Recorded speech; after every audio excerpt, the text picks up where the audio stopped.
Good evening, everybody. As usual, we have met for another meeting of the Psychologist. I welcome all of you to the 12th meet of Psychologists at Vasavya Counselling Center. And this particular meet and discussion can be viewed on Vasavya Counselling Center. So if you can just go to Facebook and type Vasavya Counselling Center, you will be able to view this live. So live streaming lo Vasavya Counselling Center lo veltadi. Idi kaakunda this also will be uploaded onto YouTube. So again with Vasavya Counselling Center ani YouTube lo meeru kotte akkada kuda meeru ee discussions mottam view cheyochu. Ee roju మనం autism spectrum disorder గురించి కొంతవరకు ప్రతి ఒక్కరికి awareness రావాల్సిన అవసరం ఉంది కాబట్టి అసలు ఆటిజం స్పెక్ట్రమ్ డిసార్డర్ అంటే ఏంటి దీని గురించి చెప్పడానికి మనకి ఈరోజు డాక్టర్ కృష్ణకుమారి గారు ఉన్నారు. సో ముందు I would like to invite doctor TS Rao on to the dais. Sir please.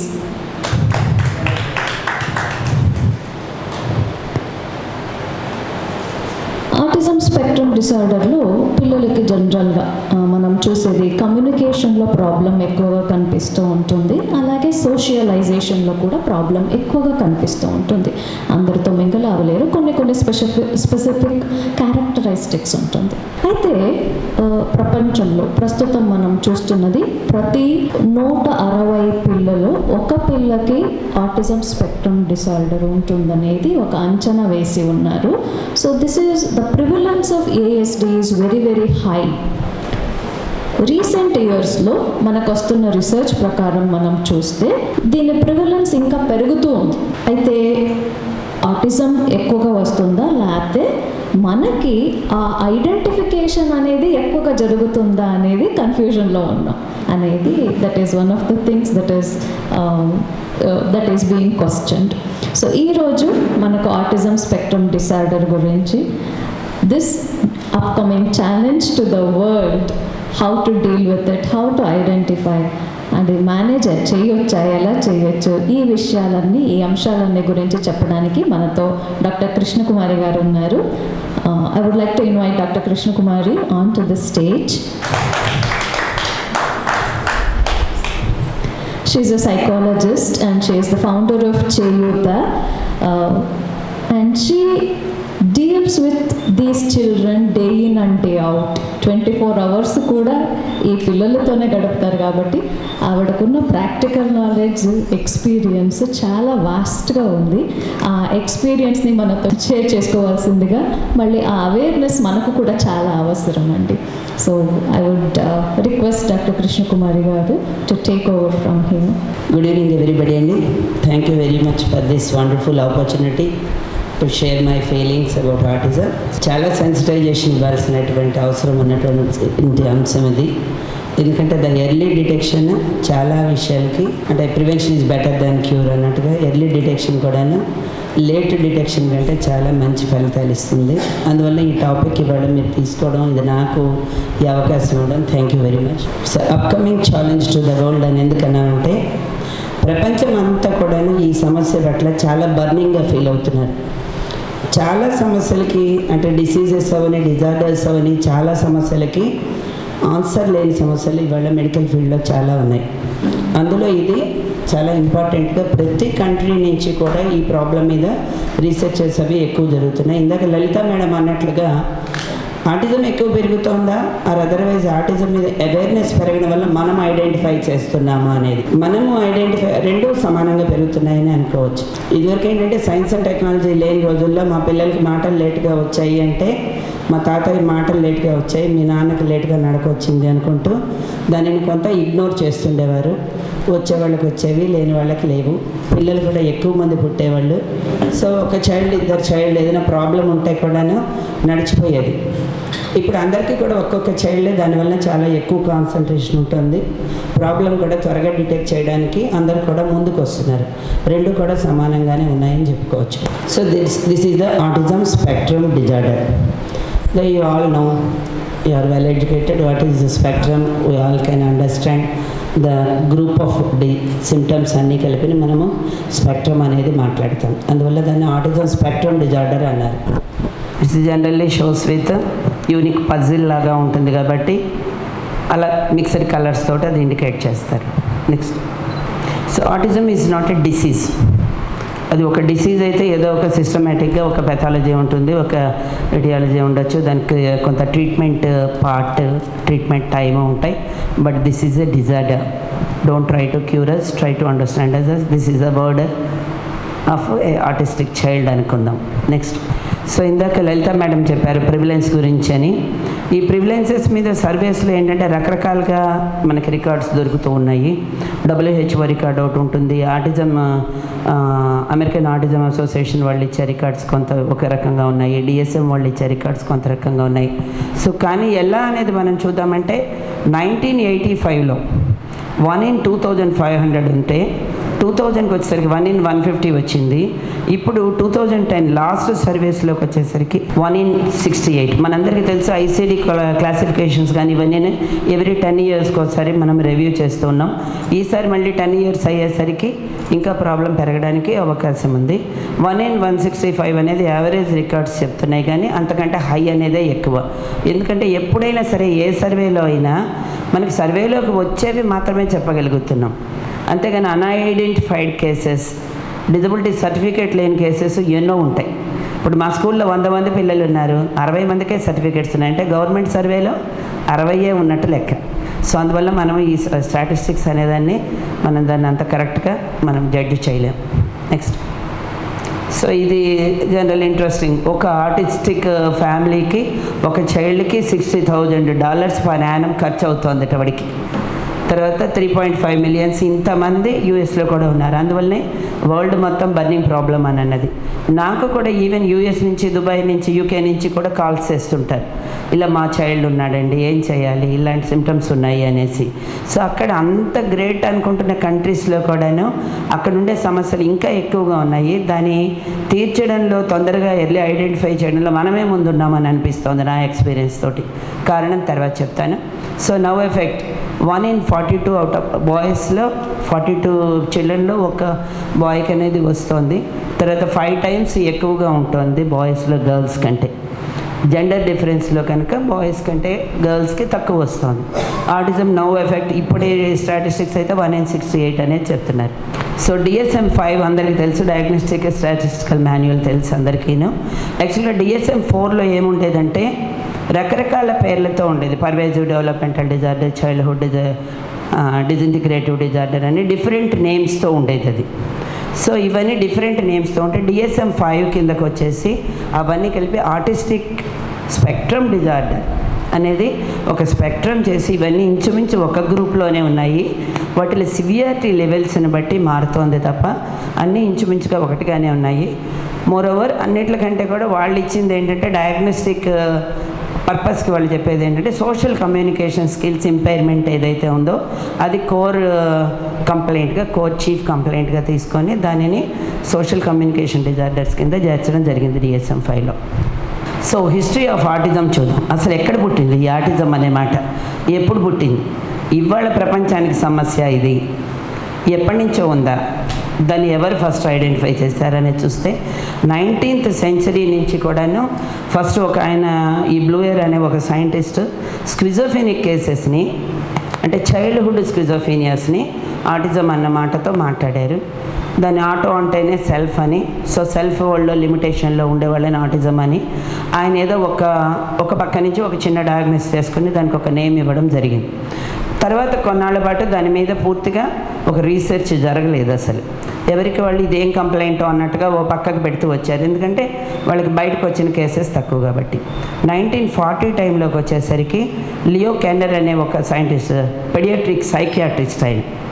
At the same time ఇంకో ఆయన ఉన్నాడు ఆస్పెర్జర్స్ అని, ఆయన వేరే కంట్రీలో. ఇద్దరు సైమల్టేనియస్గా ఒకే టైంలో డిఫరెంట్గా వర్క్ చేశారు. ఇద్దరికి వాళ్ళ ఎక్స్పీరియన్సెస్ వలన, వాళ్ళకి ఎదురైన కేసెస్ వలన సంథింగ్ ఇంట్రెస్టింగ్, ఈ పిల్లలు ఎందుకని ఇట్లా ఉంటున్నారు అనేది వాళ్ళు దాన్ని ఇంట్రెస్ట్గా తీసుకొని అదే ఆటిజం పేరుని మళ్ళీ వాళ్ళు కంటిన్యూ చేసుకుంటూ ఈ ఆస్పెర్జర్ సిండ్రోమ్ అనేది ఆస్పెర్జర్స్ సైంటిస్ట్ చేసిన దాని మీద నుంచి వచ్చింది. ఈయన ఏం చేశారంటే ఆస్పర్జర్స్ సంతానం హై ఐక్యూ ఉండే వాళ్ళ మీద వర్క్ చేసుకున్నాడు. వాళ్ళకి కొంచెం ఉన్న వాళ్ళ అందరు లేకుంటే కూడా కొంచెం ఐక్యూ ఎక్కువ ఉంటుంది, సోషల్ కమ్యూనికేషన్స్ మాత్రమే ప్రాబ్లం ఉంటున్నాయి, వీళ్ళకి హై మెమరీ పవర్ ఉంటుంది, కానీ అడిగిన దానికి మాట్లాడలేకపోతున్నారు. ఎందుకని అని ఈయన ఆస్పర్జర్స్ అని ఆయన అలా రీసెర్చ్ చేశాడు. లియో కెనర్ అని ఆయన మాత్రము లో ఎబిలిటీస్ ఉండడము, ఎకోలెలియస్ ఎక్కువ ఉండడము, లాంగ్వేజ్ ప్రాబ్లం ఉండడం, ఇలాంటి వాటి మీద ఆయన రీసెర్చ్ అనేది బాగా చేశాడు. సో ఇదంతా రీసెర్చ్ మీదేనండి. 1940 నుంచి 1980 దాకా కూడా చాలా రీసెర్చెస్ జరిగిన తర్వాత అల్టిమేట్గా దానిని ఈ DSM-4 దగ్గర నుంచి ఒక స్టాటిస్టికల్ మాన్యువల్లోకి తీసుకొచ్చి సోషల్ కమ్యూనికేషన్ డిజార్డర్స్ కింద తీసుకుని ఇప్పుడు DSM-5లోకి ఫిక్స్ చేయడం జరిగింది. So this is the artistic spectrum disorder. ఏమేమి ఉంటాయి? చైల్డ్ వాడి స్మైల్ వాడించుకుంటున్నాడు, వాడిలో అనేక రకాలు ఇలాంటివన్నీ ఉంటాయి. ఇవన్నీ మనం కోమార్బిడ్ డిసీజెస్ లాగాను దాంతోపాటుగా మనకి మిక్స్ అండ్ మ్యాచ్గా ఉంటాయి, మనని డయాగ్నోస్టిక్ మిస్చీఫ్ చేస్తూ ఉంటాయి. దాన్ని చూసి ఇది అనుకుంటాం, మనం దీన్ని చూసి అది అనుకుంటాం, ఇట్లాగా కోమార్బిడిటీతో కనిపిస్తూ ఉంటుంది. నెక్స్ట్, సో ఇప్పుడు మనం డెఫినేషన్కి వద్దాం. ఆర్టిస్టిక్ స్పెక్ట్రమ్ డిజార్డర్ అంటే ఏంటి? It's a neuro developmental disorder. ఎక్కడ వస్తుంది? ఎర్లీ చైల్డ్హుడ్ స్టేజ్లో స్టార్ట్ అవుతుంది. What are the main characteristics? ఏంటంటే difficulty in social interaction. Social ఇంటరాక్షన్లో డిఫికల్టీ ఉంటుంది, కమ్యూనికేషన్ స్కిల్స్ డిఫికల్టీ ఉంటాయి, రిపీటేటివ్ అండ్ రిజిడ్ బిహేవియర్స్ ఉంటాయి. This is the autism spectrum disorder definition. Next, so this is the autism triad అంటారు. ఇప్పుడు ఈ spectrum డిజార్డర్లోకి వాళ్ళు ఇచ్చింది ఏంటంటే DSM-5లో ఈ 3 కంపల్సరీగా ఉండాలి. దాని పేరు ఏదైనా అవని, ఆస్పర్జర్స్ అవనండి, చైల్డ్హుడ్ డిజింటిగ్రేటివ్ డిజార్డర్ అవనియండి, లేకపోతే పర్వేసివ్ డెవలప్మెంటల్ డిజార్డర్ అవనండి, whatever it may be. ఈ 3 core points: the social deficits, social communication deficit, తర్వాత language impairment, next is the repetitive behaviour. You all know about the language. What is the speech and language differences? Many educated persons also confuse that the speech therapy is the same, but the autistic children needs the language therapy, not the speech therapy. వాళ్ళకి problem with the language ఉంటుంది, not with the speech. Language develop అవ్వకపోవడం వలన వాళ్ళకి speech disorders అనేవి వస్తుంటాయి, speech delays ఉంటాయి, not the disorders also. Maybe associated కూడా ఉండొచ్చు. దీన్ని ట్రయాడ్ ఆఫ్ ఆటిజం అంటారు. క్వాలిటేటివ్ ఇంపైర్మెంట్ ఆఫ్ కమ్యూనికేషన్ అంటే, క్వాలిటేటివ్ అంటే చెప్పుకోదగినంతగా మనకి కరెక్ట్గా డయాగ్నోసిస్కి అర్థమైపోతూనే ఉంటుంది. వాడు మాట్లాడతాడు, మనం అడిగిన దానికి క్వశ్చన్ ఆన్సర్స్ లాగా అనేది ఉండవు. క్వాలిటేటివ్ ఇంపైర్మెంట్ ఆఫ్ సోషలైజేషన్ అంటే repetitive stereotypic రిటిలైజేషన్ behaviours. The stereotypic behaviours మనకి కనిపిస్తూ ఉంటాయి. అది మనము ఇందాక నేను చెప్పాను, కోమార్బిడిటీతో కనిపిస్తూ OCD అనుకునేందుకు అవకాశం ఉంటుంది. స్టీరియోటైపిక్ బిహేవియర్స్ OCD సేమ్ కాదు. సో అట్లాగా మనకి డిఫరెన్స్ ఆఫ్ డయాగ్నోసిస్ కనిపిస్తాయి. So what is the artistic spectrum disorder? So ఇందాక నేను చెప్పాను కండి, ఇట్స్ ఎ స్పెక్ట్రమ్ అంటే కొన్ని గ్రూప్ ఆఫ్ సిమ్టమ్స్, కొన్ని గ్రూప్ ఆఫ్ క్యారెక్టరిస్టిక్ ఫీచర్స్ అన్నీ కలిపి అన్నీ కూడా అన్నిట్లలో ఈ కోర్ ట్రయాడ్లో ఉండే 3 ఉన్నప్పటికీ కూడాను ఇవి లెవెల్స్ని బట్టి కొంత డిఫరెన్స్ని బట్టి 5గా డిఫరెన్స్ చేస్తారనమాట ఈ DSM-5లో. Artistic disorder, Asperger syndrome, childhood disintegrative and Rett syndrome and the pervasive developmental disorder. యాక్చువల్గా ఈ ఫిగర్లో ఇలా ఇచ్చాడు, కానీ యాక్చువల్గా Asperger's is the best. The number 1 place ఇవ్వాలంటే ఇది, అంటే గుడ్ హై ఫంక్షనింగ్ ఆటిజం అని అనుకోవచ్చు. The next is the pervasive developmental disorder, the next is the autistic, the next is the childhood, the rarest is the Rett syndrome. So what is the Asperger syndrome? So Asperger syndrome ki no autistic disorder ki జనరల్గా అన్నిట్లని కూడా ఇప్పుడు మనం autism అని అంటాం. మనకు ఒక disability certificate ఇచ్చినప్పుడు జనరల్గా మన స్టేట్లో ఓన్లీ ఇంటెలెక్చువల్ డిజబిలిటీ అనే ఇస్తున్నారు. Though they may be artistic or the ADHD or the MR or the CP or the downs, whoever it may be, అందరినీ కూడా డిజబిలిటీ కింద ఇస్తున్నాం. ఎందుకనంటే అల్టిమేట్గా ఏ ప్రాబ్లం అయినా కానీ జరిగేది ఇంటెలెక్చువల్ డిజబిలిటీకి.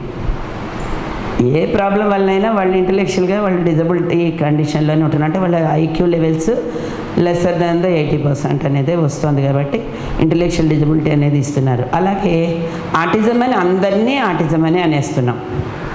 సో ఆటిజంలో ఉండే ఈ డిఫరెన్సెస్ కొంచెం తేడాలతోటి ఆన్సెట్లో కానీ ప్రజెంటేషన్లో కానీ వాళ్ళకుండే IQ లెవెల్స్లో కానీ తేడా ఉంటుంది. ఆస్పర్జర్ సిండ్రోమ్ ఏంటంటే ఇందాక మనం చెప్పుకున్నట్టుగా ఆయన ఆస్పెర్జర్స్ అని ఆయన దానిని ఫైండ్ అవుట్ చేశాడు. ఆ చైల్డ్కి ఎలా ఉంటుందంటే స్పీచ్ బాగానే డెవలప్ అవుతుంది, వెర్బల్ ఆర్టిస్టిక్ అనుకోవచ్చు వీళ్ళని, స్పీచ్ డెవలప్ అవుతుంది, అలాగే అకాడమిక్స్ కూడా డెవలప్ అవుతాయి. They have good memory also. కానీ మన ఈ ట్రయాడ్ మాత్రం వదలకండి, ఎందులో అయినా ఈ మూడు ఉంటాయి. కమ్యూనికేషన్ స్కిల్స్ పూర్గా ఉంటాయి, రిపిటేటివ్ బిహేవియర్స్ ఉంటాయి, లాంగ్వేజ్ స్కిల్స్ కూడా కొంత డిఫరెన్సెస్ ఉంటాయి. ఈ ఐదిట్లలో కూడా అది మాత్రమే బెస్ట్ ఏంటంటే వెర్బల్ ఆర్టిస్టిక్ కాబట్టి వాళ్ళు అకాడమిక్స్లో ముందుకెళ్ళడమే కాదు, వాళ్ళు ఏం చేస్తారు, వాళ్ళు ఇంట్రెస్టెడ్ టాపిక్ ఏదైనా ఉంటే they can speak hours together. Many times we find the idiosyncratic speech also. అంటే అర్థం లేకుండా, సందర్భం లేకుండా, అంటే నాకు ఆకలేస్తుంది, this sentence has a meaning, but అనంతరంగానే నాకు ఆకలేస్తుందంటే దానికి మీనింగ్ లేదు. That is called as a idiosyncratic speech.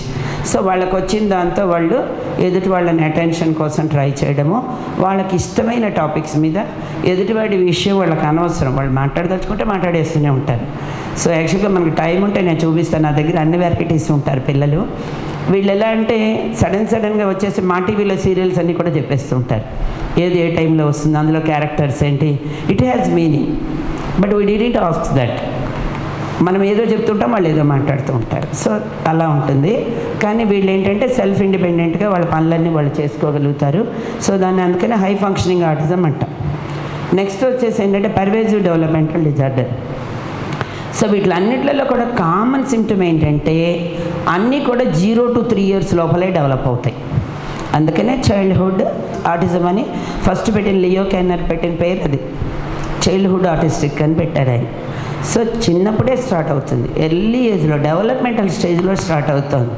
అందుకనే early childhood neuro developmental disorder అంటాం దాన్ని. సో ఈ పర్వేజివ్ డెవలప్మెంటల్ డిజార్డర్ కూడా అలాగే స్టార్ట్ అవుతుంది. ఈ ఆస్పెర్జర్స్ కంటే కొంచెం లో లెవెల్లో ఉంటారు వాళ్ళు, వెర్బల్ అవ్వచ్చు, నాన్ వెర్బల్ అవ్వచ్చు, వీళ్ళకి కూడా స్పీకింగ్ స్కిల్స్ అవన్నీ కూడా ప్రాబ్లం ఉంటాయి, కొంచెం డిపెండెంట్గా పనులు చేసుకోగలుగుతారు. సోషల్గా మాత్రం వాళ్ళు ఇంకోళ్ళ హెల్ప్ లేకుండా బతకలేరు వాళ్ళు. నెక్స్ట్ లెవెల్కి వచ్చేసరికి ఆటిస్టిక్ డిజార్డర్. ఈ పర్వేజివ్ డెవలప్మెంటల్ డిజార్డర్లు ఏంటంటే ఫస్ట్ ఇయర్ దాకా డెవలప్మెంట్స్ వస్తాయి, సెకండ్ ఇయర్ నుంచి మెల్లిమెల్లిగా ప్రాబ్లమ్స్ స్టార్ట్ అవ్వడం కనిపిస్తుంది మనకి. సో ఆర్టిస్టిక్ డిజార్డర్లో ఏంటంటే ఇది మెయిన్ టాపిక్ కాబట్టి లాస్ట్లో చెప్పుకుందాం. ఆర్టిస్టిక్ డిజార్డర్ గురించి కంప్లీట్గా అన్ని సిమ్టమ్స్ అందులో కవర్ అవుతాయి కాబట్టి అది లాస్ట్లో చేద్దాం. చైల్డ్హుడ్ డిజింటిగ్రేటివ్ డిజార్డర్ ఏంటంటే అన్నిట్లకంటే కొంచెము సివియర్ లెవెల్లో, ఐక్యూస్ కూడా తక్కువ ఉంటాయి వీళ్ళకి. ఎలా ఉంటాయంటే సెకండ్ ఇయర్ దాకా మైల్ స్టోన్స్ అన్నీ వచ్చినట్టు అనిపిస్తాయి, సడన్గా అన్నీ పోతాయి, చాలా ఫాస్ట్గా లూజ్ అయిపోతారు వచ్చినవన్నీ. ఏమి పోతాయంటే ఎస్పెషల్గా లాంగ్వేజ్ స్కిల్స్, సోషల్ స్కిల్స్. మనం పేషెంట్స్ మాట్లాడేటప్పుడు వాళ్ళ పేరెంట్స్ చెప్తూ ఉంటారు, ఫస్ట్ ఇయర్ దాకా కూడా మాట్లాడేవాడండి, మమ్మల్ని పిలిచేవాడండి, చెప్తే అర్థం చేసుకునేవాడండి, హఠాత్తుగా ఏమైందో ఇట్లా అయింది. జనరల్గా ఇందులో ఈ చైల్డ్హుడ్ డిజింటిగ్రేటివ్ డిజార్డర్లో మనం చూసేది ఏంటంటే follows with the seizures, the viral fevers, the other thing comorbid diseases కూడా కనిపిస్తూ ఉంటాయి. ఎక్కువ Down syndrome, Turner syndromes, tubercular sclerosis, fragile X syndrome ఇలాంటివన్నీ మనకి కోమార్బిడిటీలో ఎక్కువ కనిపిస్తాయి సార్. అది రెడ్ సిండ్రోమ్ ఏంటంటే యాక్చువల్గా ఇది కూడా మన ఏఎస్డి గ్రూప్లోకే చేర్చారు, ద లాస్ట్ వన్. ఇది రేర్, కానీ నా దగ్గర 2 పిల్లలు ఉన్నారు. ఇది ఓన్లీ గర్ల్స్లో వస్తుంది. సో అందువల్ల ఫ్యామిలీలో ఎవరికైనా రెడ్ సిండ్రోమ్ ఉంది అంటే కంపల్సరీగా సెకండ్ ప్రెగ్నెన్సీస్కి వెళ్ళినప్పుడు మనము స్కాన్స్లో గర్లా బాయ్ అనేది కనుక్కోవడం అనేది ఇంపార్టెంట్. 100% గర్ల్కి వచ్చేసేస్తుంది సెకండ్ చైల్డ్ అయినా. సో అందువల్ల మనం అది కనుక్కోవాలి. చాలా ఇంట్రెస్టింగ్గా ఉంటుంది ఈ రెడ్ సిండ్రోమ్ కేసు. ఇది ఎలా ఉంటుందంటే ఫస్ట్ ఇయర్ దాకా అన్నీ బాగా డెవలప్ అవుతాయి, తర్వాత గ్రాడ్యువల్గా ఇంటెలెక్చువల్ డిజబిలిటీ స్టార్ట్ అవుతుంది, తర్వాత ఫిజికల్ స్కిల్స్ కూడా కొంచెం తగ్గుతాయి. అంటే మస్కులర్ వీక్నెస్ రావడము, కొంచెం థిన్నింగ్ ఆఫ్ మజిల్స్ రావడము. అదే కాకుండా ఏమవుతుందంటే ఇన్వాలంటరీగా క్లాపింగ్ మూమెంట్ స్టార్ట్ అవుతుంది, హ్యాండ్ మూమెంట్ ఎక్కువ ఉంటుంది. అది మనకి చాలా డయాగ్నోస్టిక్గా ఉంటుంది. వాళ్ళకి అసలు ఏమి కారణం ఏమి ఉండదు, ఎంతసేపు ఇలాగా క్లాప్ చేస్తూనే ఉంటారు. మనం ఈవెన్ కట్టేస్తే కూడా 1 minute ఆగుతారు, తర్వాత వదలంగానే మళ్ళీ క్లాప్ చేస్తుంటారు. ఎక్కువ హ్యాండ్ మూమెంట్తో నడుస్తూ ఉంటారు. కొంచెం మైక్రోకాఫలస్లోకి కానీ మ్యాక్రోకాఫలస్లో కానీ వెళ్ళేందుకు ఛాన్స్ ఉంటుంది, సీజర్స్కి కూడా ఛాన్స్ ఉంటుంది వీళ్ళకి. రెడ్ సిండ్రోమ్ అందుకని రేర్ అంటున్నారు. అయితే DSM-5లో చేర్చారు కానీ బట్ ఒక రీసెర్చ్ అండ్ ఆర్గ్యుమెంట్ ఏంటంటే నెక్స్ట్ దానికి వచ్చేసరికి దీన్ని రెడ్ సిండ్రోమ్లోని ఏఎస్డీలోంచి తీసేస్తారని. ఎందుకంటే అది రిపిటేటివ్ బిహేవియర్ అనేది ఉంది. సో దానివలన మన ఈ ట్రయాడ్లో ఉన్న ఒక పాయింట్ అదే కదా, రిపిటేటివ్ బిహేవియర్స్ అనేది. దానివలన దాన్ని ఇందులోకి చేరుస్తున్నారు. కానీ రెడ్ సిండ్రోమ్కి ఆటిజంకి అంత సిమ్టమ్స్ కలవకపోవచ్చు అని తీసేద్దాము అని ఒక ఆలోచన జరుగుతోంది. ప్రజెంట్గా అయితే రెడ్ సిండ్రోమ్ కూడా ఏఎస్డీలో ఉంది. ఇప్పుడు ఇందాక నేను చెప్పాను కదండి, పర్వేజివ్ డెవలప్మెంటల్ డిజార్డర్, దీన్నే అదర్వైజ్ నాన్ స్పెసిఫిక్ అంటారు. పెడియాట్రిస్ట్లు ఎక్కువ గమనించడానికి ఛాన్స్ ఉంటుంది. సో 3 years దాకా జనరల్గా ఇది బయటకు పడదు, ఎందుకంటే 2 years తర్వాత నుంచి స్టార్ట్ అవుతుంది. సో అందుకని తొందరగా బయటపడదు పర్వేజివ్ డెవలప్మెంటల్ డిజార్డర్ అనేది. ఇందాక చెప్పాను కానీ చైల్డ్హుడ్ డిజార్డర్, ఇది నేమో హెల్లర్స్ సిండ్రోమ్ అంటారు. దీన్ని డిజింటిగ్రేటివ్ సైకోసిస్ అంటారు. సడన్ డిజపియర్ అయిపోతాయి. నిన్నటిదాకా బాగున్న పిల్లాడు ఒక 1 weekలోనే వాడు మొత్తము మ్యాజిక్ లాగా అన్నీ పోయే పరిస్థితిలాగా కనిపిస్తూ ఉంటుంది. By late onset of developmental delays కనిపిస్తుంది. సివియర్ ఆర్ సడన్ రివర్సల్స్, వచ్చినవన్నీ కూడా సడన్గా రివర్స్ అవ్వడానికి ఛాన్స్ ఉంటుంది. ఎస్పెషల్గా లాంగ్వేజ్ రివర్సల్స్. ఈ పేరు ఏంటంటే కూడా అర్థం కాని స్టేజ్లో కనిపిస్తారు. అది ఈ కేసు కూడా ఉందండి, మా దగ్గర ఒకటి ఉంది. నెక్స్ట్ అంటే ఇది జనరల్గా ఏంటంటే అందరూ ఆటిజం అనేది చూస్తారు, చాలా ఇంట్రెస్ట్తో ఊరికే అసలు కొంచెం ఎక్కువ కేసెస్ చూస్తూ ఉంటే కనుక మనం థియరీ కూడా చదువుతుంటే అర్థమయ్యే విషయం. జనరల్గా అయితే అందరినీ ఆటిజం అని అంటాం. సో ఆటిజం, యాస్పెర్జర్ సిండ్రోమ్, లో ఇంటెలిజెన్స్, లాంగ్వేజ్ ప్రాబ్లమ్స్ ఇవన్నీ కవర్ చేసినవేనండి. ఇవి ఏంటంటే సిమ్టమ్స్ అవి చెప్తున్నారు. యాస్పెర్జర్ సిండ్రోమ్స్లో ఉండేవి ఏంటంటే వాళ్ళకి trouble with understanding, non verbal cues చాలా అర్థం కావు వాళ్ళకి వెర్బల్ క్యూసే తప్ప నాన్ వెర్బల్ క్యూస్ అంటే బాడీ గెస్చర్స్ ఇలాంటివి వాళ్ళకి తొందరగా అర్థం కావన్నమాట. అందువలన వాళ్ళకి లాంగ్వేజ్ డిలేస్ ఉంటాయి. ఫేషియల్ ఎక్స్ప్రెషన్స్ కూడా వాళ్ళు ఇవ్వలేరు, ఎదుటి వాళ్ళు ఇచ్చింది కూడా వాళ్ళు వెంటనే ఆ క్లూని ఫైండ్ అవుట్ చేయలేరు. ఇందాక నేను చెప్పాను వాళ్ళకి ఇంట్రెస్టెడ్ టాపిక్ వస్తే ఎన్ని గంటలైనా మాట్లాడతారని నేను ఇందాక కవర్ చేసినవేనండి. నెక్స్ట్, సో ఇందాక నేను చెప్పాను high functioning autism, the autism and the severe autism. దీన్ని ఏం చేస్తామంటే యాస్పెర్జర్స్ని తీసుకుంటాము, తర్వాత దాన్ని పీడీడీని తీసుకుంటాము, పర్వేజివ్ డెవలప్మెంటల్ డిజార్డర్ని. ఆ లాస్ట్కి వచ్చేసరికి సిడిడి కానీ ప్యూర్ ఆటిస్టిక్ కానీ అవుతాయి. So what is autism? Autism is a early childhood neuro developmental disorder. Already I told you. Limits A person ability. ఎక్కడ ఎబిలిటీ అవుతుందంటే ఎప్పుడు గుర్తుపెట్టుకోవాల్సింది, ఈ 3 కూడా కంపల్సరీగా ప్రతి ఆర్టిస్టిక్ చైల్డ్లో ఉంటాయి. ఎన్నిసార్లు తిప్పినా రామాయణం అంటే రాముడు సీత ఉంటారు అన్నట్టుగా ఆటిజం అంటే ఈ 3 కంపల్సరీగా ఉంటాయి. It first appears in young children who fall along A spectrum mild to severe. ఎక్కడ కనిపిస్తూ ఉంటాయి, ఏదో ఒక లక్షణం కనిపిస్తుంది. గ్రాడ్యువల్గా 3rd year వచ్చేసరికి క్లియర్ పిక్చర్ వచ్చేస్తుంది. సమ్ పీపుల్ కెన్, అంటే కొంతమందికి ఏం చేస్తారంటే వీళ్ళు ఇప్పుడు ఈ వీటిల్లోకి వచ్చేసరికి యాస్పెర్జర్స్ వాడు ఏం చేస్తాడు, వాడు నావిగేట్ చేసుకోగలుగుతాడు. కొంచెం వెర్బల్ వస్తాయి కాబట్టి కొన్ని మెమరీస్ అవి కూడా వాళ్ళకి మెమరీ స్కిల్ కూడా బాగుంటుంది కాబట్టి వాళ్ళు ముందుకు వెళ్ళగలుగుతారు. సిడిడి వాళ్ళకి డౌన్లోకి వెళ్ళిపోతారు. కొంతమందికి హై సపోర్ట్తో బతుకుతారు. ఇలాగ వీళ్ళ ప్రోగ్నోసిస్ అనేది నడుస్తుంది. సో ఇది మీకు ఇంట్రెస్ట్ అనిపిస్తే చెప్తాను, ఆర్ అదర్వైజ్ ఇది కంప్లీట్ మెడికల్ సబ్జెక్ట్ కాబట్టి లెట్ us skip సార్.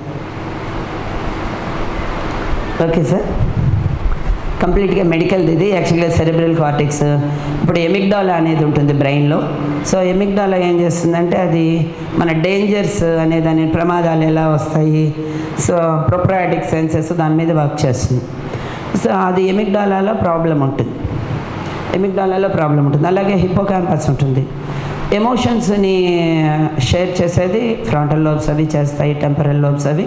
అక్కడ కూడా ప్రాబ్లం ఉండడం వల్ల కూడా వాళ్ళకి పిల్లలకి ఎమోషన్స్ని ఎక్స్ప్రెస్ చేయడం ఇలాంటివి ప్రాబ్లం ఉంటుంది. ఇది డెప్త్ ఆఫ్ మెడికల్ సబ్జెక్ట్ కాబట్టి let us skip that added. అంటే ఇది యాక్చువల్గా మనము చదువుతున్నాము కానీ నాకు అయితే దాని మీద చాలా రీసెర్చ్ చేద్దామని ఉంది. But I'm not a clinical psychologist, I'm a medical doctor and the general psychologist. Clinical సైకాలజిస్టులు మాట్లాడితే దీని మీద ఇంకా బాగుంటుంది. నేను నా ఇంట్రెస్ట్ కొద్దీ నేనేం చేస్తాను అంటే నా దగ్గర ఒక 50 మంది దాకా ఆటిజం పిల్లలు ఉన్నారు. డబ్బులు పెట్టుకుని అందరికీ ఎంఆర్ఐలు తీసి ఇవన్నీ రియల్ అవునా కాదా చూద్దామనిపిస్తుంది సార్. అంటే రీసెర్చెస్లో కనిపిస్తున్నవి ఇవి రియల్గా మనం ఈ 50 మందికి ఎంఆర్ఐలు తీస్తే కూడా వీ కెన్ ఫైండ్ అవుట్. ఇవి అందుకని నేను మాట్లాడట్లేదు, చెప్పడానికని కాదు కానీ బట్ నిజంగా మనము స్టాటిస్టిక్స్ అన్నీ తీసుకుని కనుక రిపోర్టింగ్ చేయగలిగితే బాగుంటుంది అనేది నా ఉద్దేశం. నెక్స్ట్ ఇక్కడ చూడండి, ఫిగర్స్ చాలా బాగా అర్థమైపోతాయి. ఇది ఈ ఫిగర్ చూస్తే చాలా ఆటిజం అంటే అర్థమైపోతుంది అందరికీ. Inappropriate playing with toys. ఈ పిల్లలు ఏం చేస్తారంటే ఆటిజం పిల్లలు ఒక కారుని మామూలుగా పిల్లలు ఏం చేస్తారు, ఇలా తోస్తారు. జనరల్గా పిల్లలు ఏం చేస్తారు, ఇలా తోసి ఎంజాయ్ చేస్తారు. బట్ వాళ్ళు తోసి ఎంజాయ్ చేయరు, పట్టుకొని ఇలా ఎత్తి ఆ టైర్స్ని చూస్తుంటారు. ఆ సౌండ్ని ఎంజాయ్ చేస్తారు. లైట్స్ వస్తే లైట్స్ని ఎంజాయ్ చేస్తారు. దానినే ఇన్అప్రోప్రియేట్ ప్లేయింగ్ అంటాం. ఆర్ అదర్వైజ్ కార్లన్నీ లైన్లో పెడతారు, అలైన్మెంట్స్ అన్నీ ఒక లైన్లో పెడతారు. కార్ అంటే పిల్లలు పోనిచ్చి ఆనందిస్తారు, కానీ వాళ్ళు ఇలా చేస్తారు. తర్వాత ఇనబిలిటీ టు రిలేట్ అదర్స్ అంటే వాళ్ళు ఏం చేస్తారంటే మిగతా పిల్లలతోటి వాళ్ళు గ్రూప్తో కలవలేరు. అసలు పీర్ గ్రూప్ ఇంటరాక్షన్ అనేది ఉండదు. 10 మంది పిల్లల్లో ఉండనండి, 2 ఉండనండి, వాళ్ళతో వీళ్ళకి సంబంధమే ఉండదు. అందరిలో కూర్చొని కూడా వీడి ఆట వీడు ఆడుకుంటూ ఉంటాడు. వాళ్ళతో అస్సలు కలవరు, వాళ్ళని అబ్జర్వ్ చేయరు, వాళ్ళని ఇంటరాక్ట్ అవుదామని కూడా ట్రై చేయరు. Hyperactivity or passiveness. ఇదేంటంటే అరౌజల్ లెవెల్స్ ఎక్కువ ఉండేవాళ్ళు ఉంటారు, తక్కువ ఉంటారు. సో ఎక్కువ ఉండేవాళ్ళు ఏం చేస్తారంటే చాలా హైపర్ యాక్టివ్ ఉంటారు. సో అప్పుడు మనకి అది ADHDనా అని డౌట్ వస్తుంది. మళ్ళీ మనం కోర్ ట్రయాడ్ కడితే ఈ 3 ఉంటే ఆటిజంలో వాడికి కలిసి ఉన్నాయి అని, అవి లేవు అంటే వాడు ADHD అయి ఉండొచ్చు అని. సో ప్యాసివ్నెస్ అంటే కొంతమంది ఉంటారు ఆటిజం పిల్లలు, వాళ్ళు ఎలాగంటే అసలు ఎంత ఎరౌజల్ ఉండదంటే ఇలా మనం పీకితే కూడా అక్కడే ఉంటారు జలగలాగా. సో దాన్ని ప్యాసివ్నెస్ అంటాం. Over sensitive or under sensitive to sounds అంటే ఇవేంటంటే ఈ పిల్లలందరికీ కూడా ఆటిజం వాళ్ళకి సెన్సరీ ఇష్యూస్కి చాలా ఛాన్స్ ఉంటుంది. ఏదో ఒకటి హైపర్గా అయినా ఉండొచ్చు, హైపో అయినా ఉండొచ్చు. సమ్టైమ్స్ పక్కన పిడుగు పడితే కూడా చూడని పిల్లలు ఉంటారు. కొంతమంది చిన్న సౌండ్ అయితే కూడా ఇమ్మీడియట్గా they will close their ears. చిన్న సౌండ్ కూడా వాళ్ళకి చాలా ఇరిటబుల్గా అనిపిస్తుంది. Hyper sensitive to all sensory organs అంటే చాలా కొంచెం లైట్ని కూడా భరించలేని వాళ్ళు ఉంటారు. ఎక్కువ ఎండను కూడా ఇలా లైట్ పెట్టుకుని చూస్తూనే ఉంటారు. సో అన్ని హైపర్ ఆర్ హైపో నడుస్తూ ఉంటాయి వాళ్ళకి. తర్వాత ఇన్అప్రోప్రియేట్ లాఫింగ్ ఆర్ క్రయింగ్, ఎందుకు ఏడుస్తారో తెలియదు, ఎందుకు నవ్వుతారో తెలియదు. So strange attachment to objects అంటే ఇది చాలా టిపికల్గా కనిపిస్తూ ఉంటుంది మనకి. వాళ్ళు ఏం చేస్తారు, జనరల్గా పిల్లలు మిగతా పిల్లలు ఆట వస్తువులతో ఆడుకుంటారు, ఒక గేమ్స్ ఆడతారు, ఒక ప్రాపర్ థింగ్స్తో ఆడతారు. కానీ వీళ్ళు సబ్బు కవర్లతోటి, షాంపూ బాటిల్స్ తోటి, ఏదో ఒక పిచ్చి గుడ్డ మొక్కతోటి అది పట్టుకుని ఎంత అటాచ్మెంట్ ఉంటుందంటే అది తీసామంటే వైలెంట్ అవుతారు. వాళ్ళు చేతిలో నుంచి ఆ చిన్న ఆకో తొక్కో మొక్కో ఏదో పట్టుకుంటారు. అది తీస్తే ఇంక అసలు వాళ్ళని మనం కంట్రోల్ చేయలేం. 4 years చైల్డ్ మనల్ని పడేస్తాడు. అంత వైలెంట్ కూడా అయిపోతారు వాళ్ళు, ఇరిటబుల్ అయిపోతారు. దాన్ని అటాచ్మెంట్స్ అంటారు. Poor speech or lack of speech. తర్వాత lack of awareness of dangers. ఇందాక నేను చెప్పాను సౌండ్ సెన్సిటివిటీ తోటి ఉంటుంది. ఎమిగ్డాలాలో ప్రాబ్లం వలన కూడా వాళ్ళకి ఏంటంటే డేంజర్స్ అంటే కొంతమంది పిల్లలు ఇలా బాల్కనీలో ఇలా నడుచుకెళ్ళిపోతారు, అంత పడిపోతామని కూడా ఆలోచించరు. మెట్లు ఉన్నాయి, ఆ డెప్త్ పర్సెప్షన్స్ అవి కూడా వాళ్ళకి డిఫరెంట్గా ఉంటాయి. ఎక్కేటప్పుడు ఎక్కుతారు, దిగేటప్పుడు మాత్రము వాళ్ళు డెప్త్ పర్సెప్షన్ అంటే వాళ్ళు ఏం చేస్తారంటే ఇలా కాల్తో టచ్ చేసుకొని టాక్టైల్ సెన్సేషన్స్ ద్వారానే చూస్తారు తప్ప ఆ డెప్త్ని వాళ్ళు ఎంత ఉంది అనేది పర్సీవ్ చేసుకోలేకపోతారు. ఈ మధ్యలో కొన్ని ఉన్నాయి చూడండి, లైక్ ఈ మధ్యలో ఉంది less interested to talking to people than they would like. So వాళ్ళు ఏంటంటే మళ్ళీ పీపుల్తో ఇంటరాక్ట్ అవ్వడానికి ఇష్టపడరు. మన కోర్ సిమ్టమ్స్లో ఉన్నదే కదా, కమ్యూనికేషన్ స్కిల్స్ ఉండవు వాళ్ళకి, ఇంటరాక్టివ్ స్కిల్స్ ఉండవు, ఎదుటి మనుషులతో మాట్లాడాలని కానీ అట్లా అనుకోరు. నెక్స్ట్ వాళ్ళలో చాలా లక్షణాలు ఎలా ఉంటాయంటే వాళ్ళ చేతులు వాళ్ళకు ఉంటాయి కానీ వాళ్ళ చేత్తో వాళ్ళు తీసుకోరు. వాళ్ళకి ఏదైనా కావాలంటే ఇది కావాలంటే వాళ్ళ అమ్మని తీసుకొచ్చి ఆ చెయ్యి తీసుకొని ఈ చేత్తో ఇది తీసుకొని అప్పుడు వాళ్ళ చేత్తో తీసుకుంటారు. సో డిఫరెంట్గా బిహేవ్ చేస్తారు. అంటే వాళ్ళ అవయవాల్ని వాళ్ళు ఫైండ్ అవుట్ చేయడం అనేది కూడా డిఫికల్ట్గా ఉంటుంది. వాళ్ళ రొటీన్కి భిన్నంగా ఒక చిన్న ప్లేస్ మార్చినా, ఆబ్జెక్ట్ మార్చినా, సిస్టమ్ మార్చినా, ఏది మారిస్తే కూడా వాళ్ళకి అర్థం కాదు, చాలా ఎగ్జైట్ అయిపోతారు, వాళ్ళు యాంగ్జైటీ అవుతారు. దానివల్ల ఇరిటబుల్గా బిహేవ్ చేస్తారు. అందువల్ల వాళ్ళలో బిహేవియర్ ప్రాబ్లమ్స్ అనేవి ఎక్కువ ఉంటాయన్నమాట. ఓకే, ఎలాగ మనము ఎర్లీగా ఐడెంటిఫై చేయొచ్చు ఆటిజం? ఇన్ని ప్రాబ్లమ్స్ వచ్చేదాకా కూర్చోకుండా ఏ స్టేజ్లో ఐడెంటిఫై చేయాలి, ఎలా ఐడెంటిఫై చేయొచ్చు? So early science of autism యాక్చువల్గా ఇప్పుడు అంటే నేను ఊరికే అంటే కాన్ఫిడెంట్గా చెప్తున్నమాట, అది ప్రౌడ్గా చెప్పేది కాదు. మనం రెగ్యులర్గా అదే వర్క్ చేస్తున్నప్పుడు ఈవెన్ 3rd month చైల్డ్ని కూడా నేను ఏజ్డి లక్షణాలు కనుక ఉంటే I can find out. So మనం అది any mother can find out. ఎప్పుడంటే అది ఆటిజం అనేది ఒక దాని గురించి వాళ్ళకి అర్థమైతే. కానీ అంటే ఆటిజం అనే పేరు అర్థం కావక్కర్లా, but any mother can compare their child with other children. నార్మల్గా అందరికీ తెలిసిన హ్యూమన్ డెవలప్మెంట్ ప్రాసెస్ ఒకటి ఉంటుంది. సో ఒక చైల్డ్ ఏం చేస్తాడు, పుట్టంగానే ముందు కళ్ళను ఆ లైట్ని చూసి ముందు లేబర్ రూమ్లోనే ఇలా కళ్ళు జికిలిస్తారు. లేబర్ రూమ్లోనే కళ్ళు జికిలిస్తారు. That is the first response. తర్వాత ఏం చేస్తారు, మెల్లిగా మన చెయ్యి పట్టుకుంటారు, గ్రిప్పింగ్. తర్వాత ఏం చేస్తారు, సోషల్ స్మైల్ ఇస్తారు. సెకండ్ మంత్లో అమ్మ ఎటైనా పోతుంటే ఇట్లా తిరిగి చూస్తారు. తర్వాత మన నవ్వితే మన కేసు నవ్వుతారు. తర్వాత కూయింగ్ వస్తాయి. This all are the natural milestones, developmental milestones. So ఈ ఆర్టిస్టిక్ చిల్డ్రన్కి యాక్చువల్గా ఇప్పుడు ఒక రీసెర్చ్లో జరిగేది ఏంటంటే, ఇది తర్వాత బయటపడే విషయం కాదు, ప్రెగ్నెన్సీలోనే ఉంటుంది. ఇది న్యూరో డెవలప్మెంటల్ స్టేజ్లో బయటకు వస్తుంది కాబట్టి తర్వాత తెలుస్తుంది. చాలామంది అమెరికా నుంచి వచ్చే పేరెంట్స్ ఏమడుగుతారంటే, మేమిద్దరం బిజీగా ఉంటున్నాము, మేము పిల్లల్ని పట్టించుకోవట్లేదా, అందువల్లనే ఈ ప్రాబ్లం వస్తుందా అని అడుగుతారు. చాలాసార్లు ఈ రీసెర్చ్ జరిగినప్పుడు కూడాను refrigerator mothering is a common cause అనే కొంతకాలం జరిగింది. అంటే కూల్గా ఉండడము, ఎమోషన్లెస్గా ఉండడము, బిజీగా ఉండడము. సో ఇలాంటి అన్ని కారణాలు, అంటే mother, especially parents and especially mother, అంటే ఒక మదర్హుడ్కి రెడీగా లేని మదర్, లేదా మదర్హుడ్ చూపించడానికి అవకాశం లేని మదర్, ఎమోషన్లెస్ మదర్. సో వీటిలన్నింటినీ కలిపి రిఫ్రిజిరేటింగ్ మదర్ అంటాం. సో అలాంటి వాళ్ళకి ఇలా వస్తుందా అనేది ఒక రీసెర్చ్ జరిగింది. కానీ but that may not be the cause అనేది అనిపిస్తుంది. ఎందుకంటే బిఫోర్ డెలివరీ ఇట్ సెల్ఫ్ దాని సిమ్టమ్స్ అవి బిగిన్ అవుతాయి. మనకి డెవలప్మెంటల్ పీరియడ్లో, లాంగ్వేజ్ డెవలప్మెంటల్ పీరియడ్లో బయటకు వస్తుంది కాబట్టి మనకి తర్వాత తెలుస్తుంది. అంటే most of the artistic children won't get the motor skill problems. అందరికీ కూడా మోటార్ స్కిల్స్ డెవలప్ అవుతాయి. ఎనీ పేరెంట్ ఫస్ట్ కాన్సన్ట్రేషన్ ఎప్పుడు మోటార్ స్కిల్స్ మీద ఉంటుంది. నడిచేసాడా పర్వాలా, నడవకపోతే కొంచెం సీరియస్ తీసుకుంటారు, నడుస్తున్నాడు అంటే ప్రాబ్లం లేదు. ఆ తర్వాత మెల్లిగా ఆలోచించడం మొదలెడతారు, మాటలు ఎందుకు రావట్లేదు. వాళ్ళు ఏమనుకుంటారంటే హైపర్ యాక్టివ్ చైల్డ్నేమో అలర్ట్ చేస్తున్నాడు అనుకుంటారు, ప్యాసివ్గా ఉండే చైల్డ్ ఏమో సైలెంట్గా ఉన్నాడు అనుకుంటారు. We have to know the sensitive line between them. Silence ఏంటి, ప్యాసివ్నెస్ ఏంటి, అల్లరి ఏంటి, హైపర్ యాక్టివిటీ ఏంటి అనేది mother can judge, but they will mask themselves.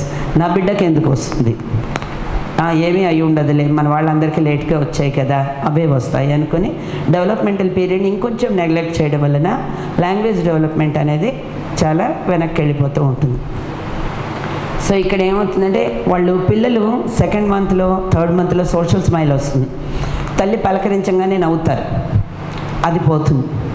అది తల్లి బాగా గమనించగలుగుతుంది, అది ఉండదు సోషల్ స్మైల్. తర్వాత తల్లి ఎడు తిరుగుతాడు, పిల్లలు తిరగరు. అకేషనల్గానే మన ఐ కాంటాక్ట్ అనేది ఉంటుంది, అది చాలా ఇంపార్టెంట్. పిల్లలు మన వంకే చూస్తూ మనం ఊ అంటూ నవ్వుతూ ఉంటారు, చిన్నపిల్లలు, చంటి పిల్లలు, 3వ నెల పిల్లలు. కానీ ఈ పిల్లల్లో మనకి అది అసలు కనిపించదు. తర్వాత ఇంకొంచెం పెరిగిన తర్వాత 5వ నెల, 6వ నెలకు వచ్చిన తర్వాత వాళ్ళకి నేమ్ కాలింగ్ రెస్పాన్స్ తెలియదు. అంటే వాళ్ళ పేరు పెట్టి పిలుస్తుంటే కూడా వాళ్ళు అసలు రెస్పాండ్ అవ్వరు. అది కూడా ఒక మంచి క్లూ అవుతుంది. తర్వాత మన క్లూస్ని, అమ్మ చీచి అందనుకో, సౌండ్ లేకుండా దగ్గరికి వస్తే కూడా పిల్లలు నవ్వుతారు. సో నాన్ వెర్బల్ గెస్సెస్ని వాళ్ళు ఫైండ్ అవుట్ చేయలేరు. తర్వాత వాళ్ళ విజన్ కూడా చాలాసేపు ఏమవుతుందంటే ఒక ఆబ్జెక్ట్ మీద ఇలా పెట్టుకొని ఉన్నారు అంటే వాళ్ళు, మనకు అక్కడ ఏమీ అనిపించదు, వాళ్ళు hours together they can see.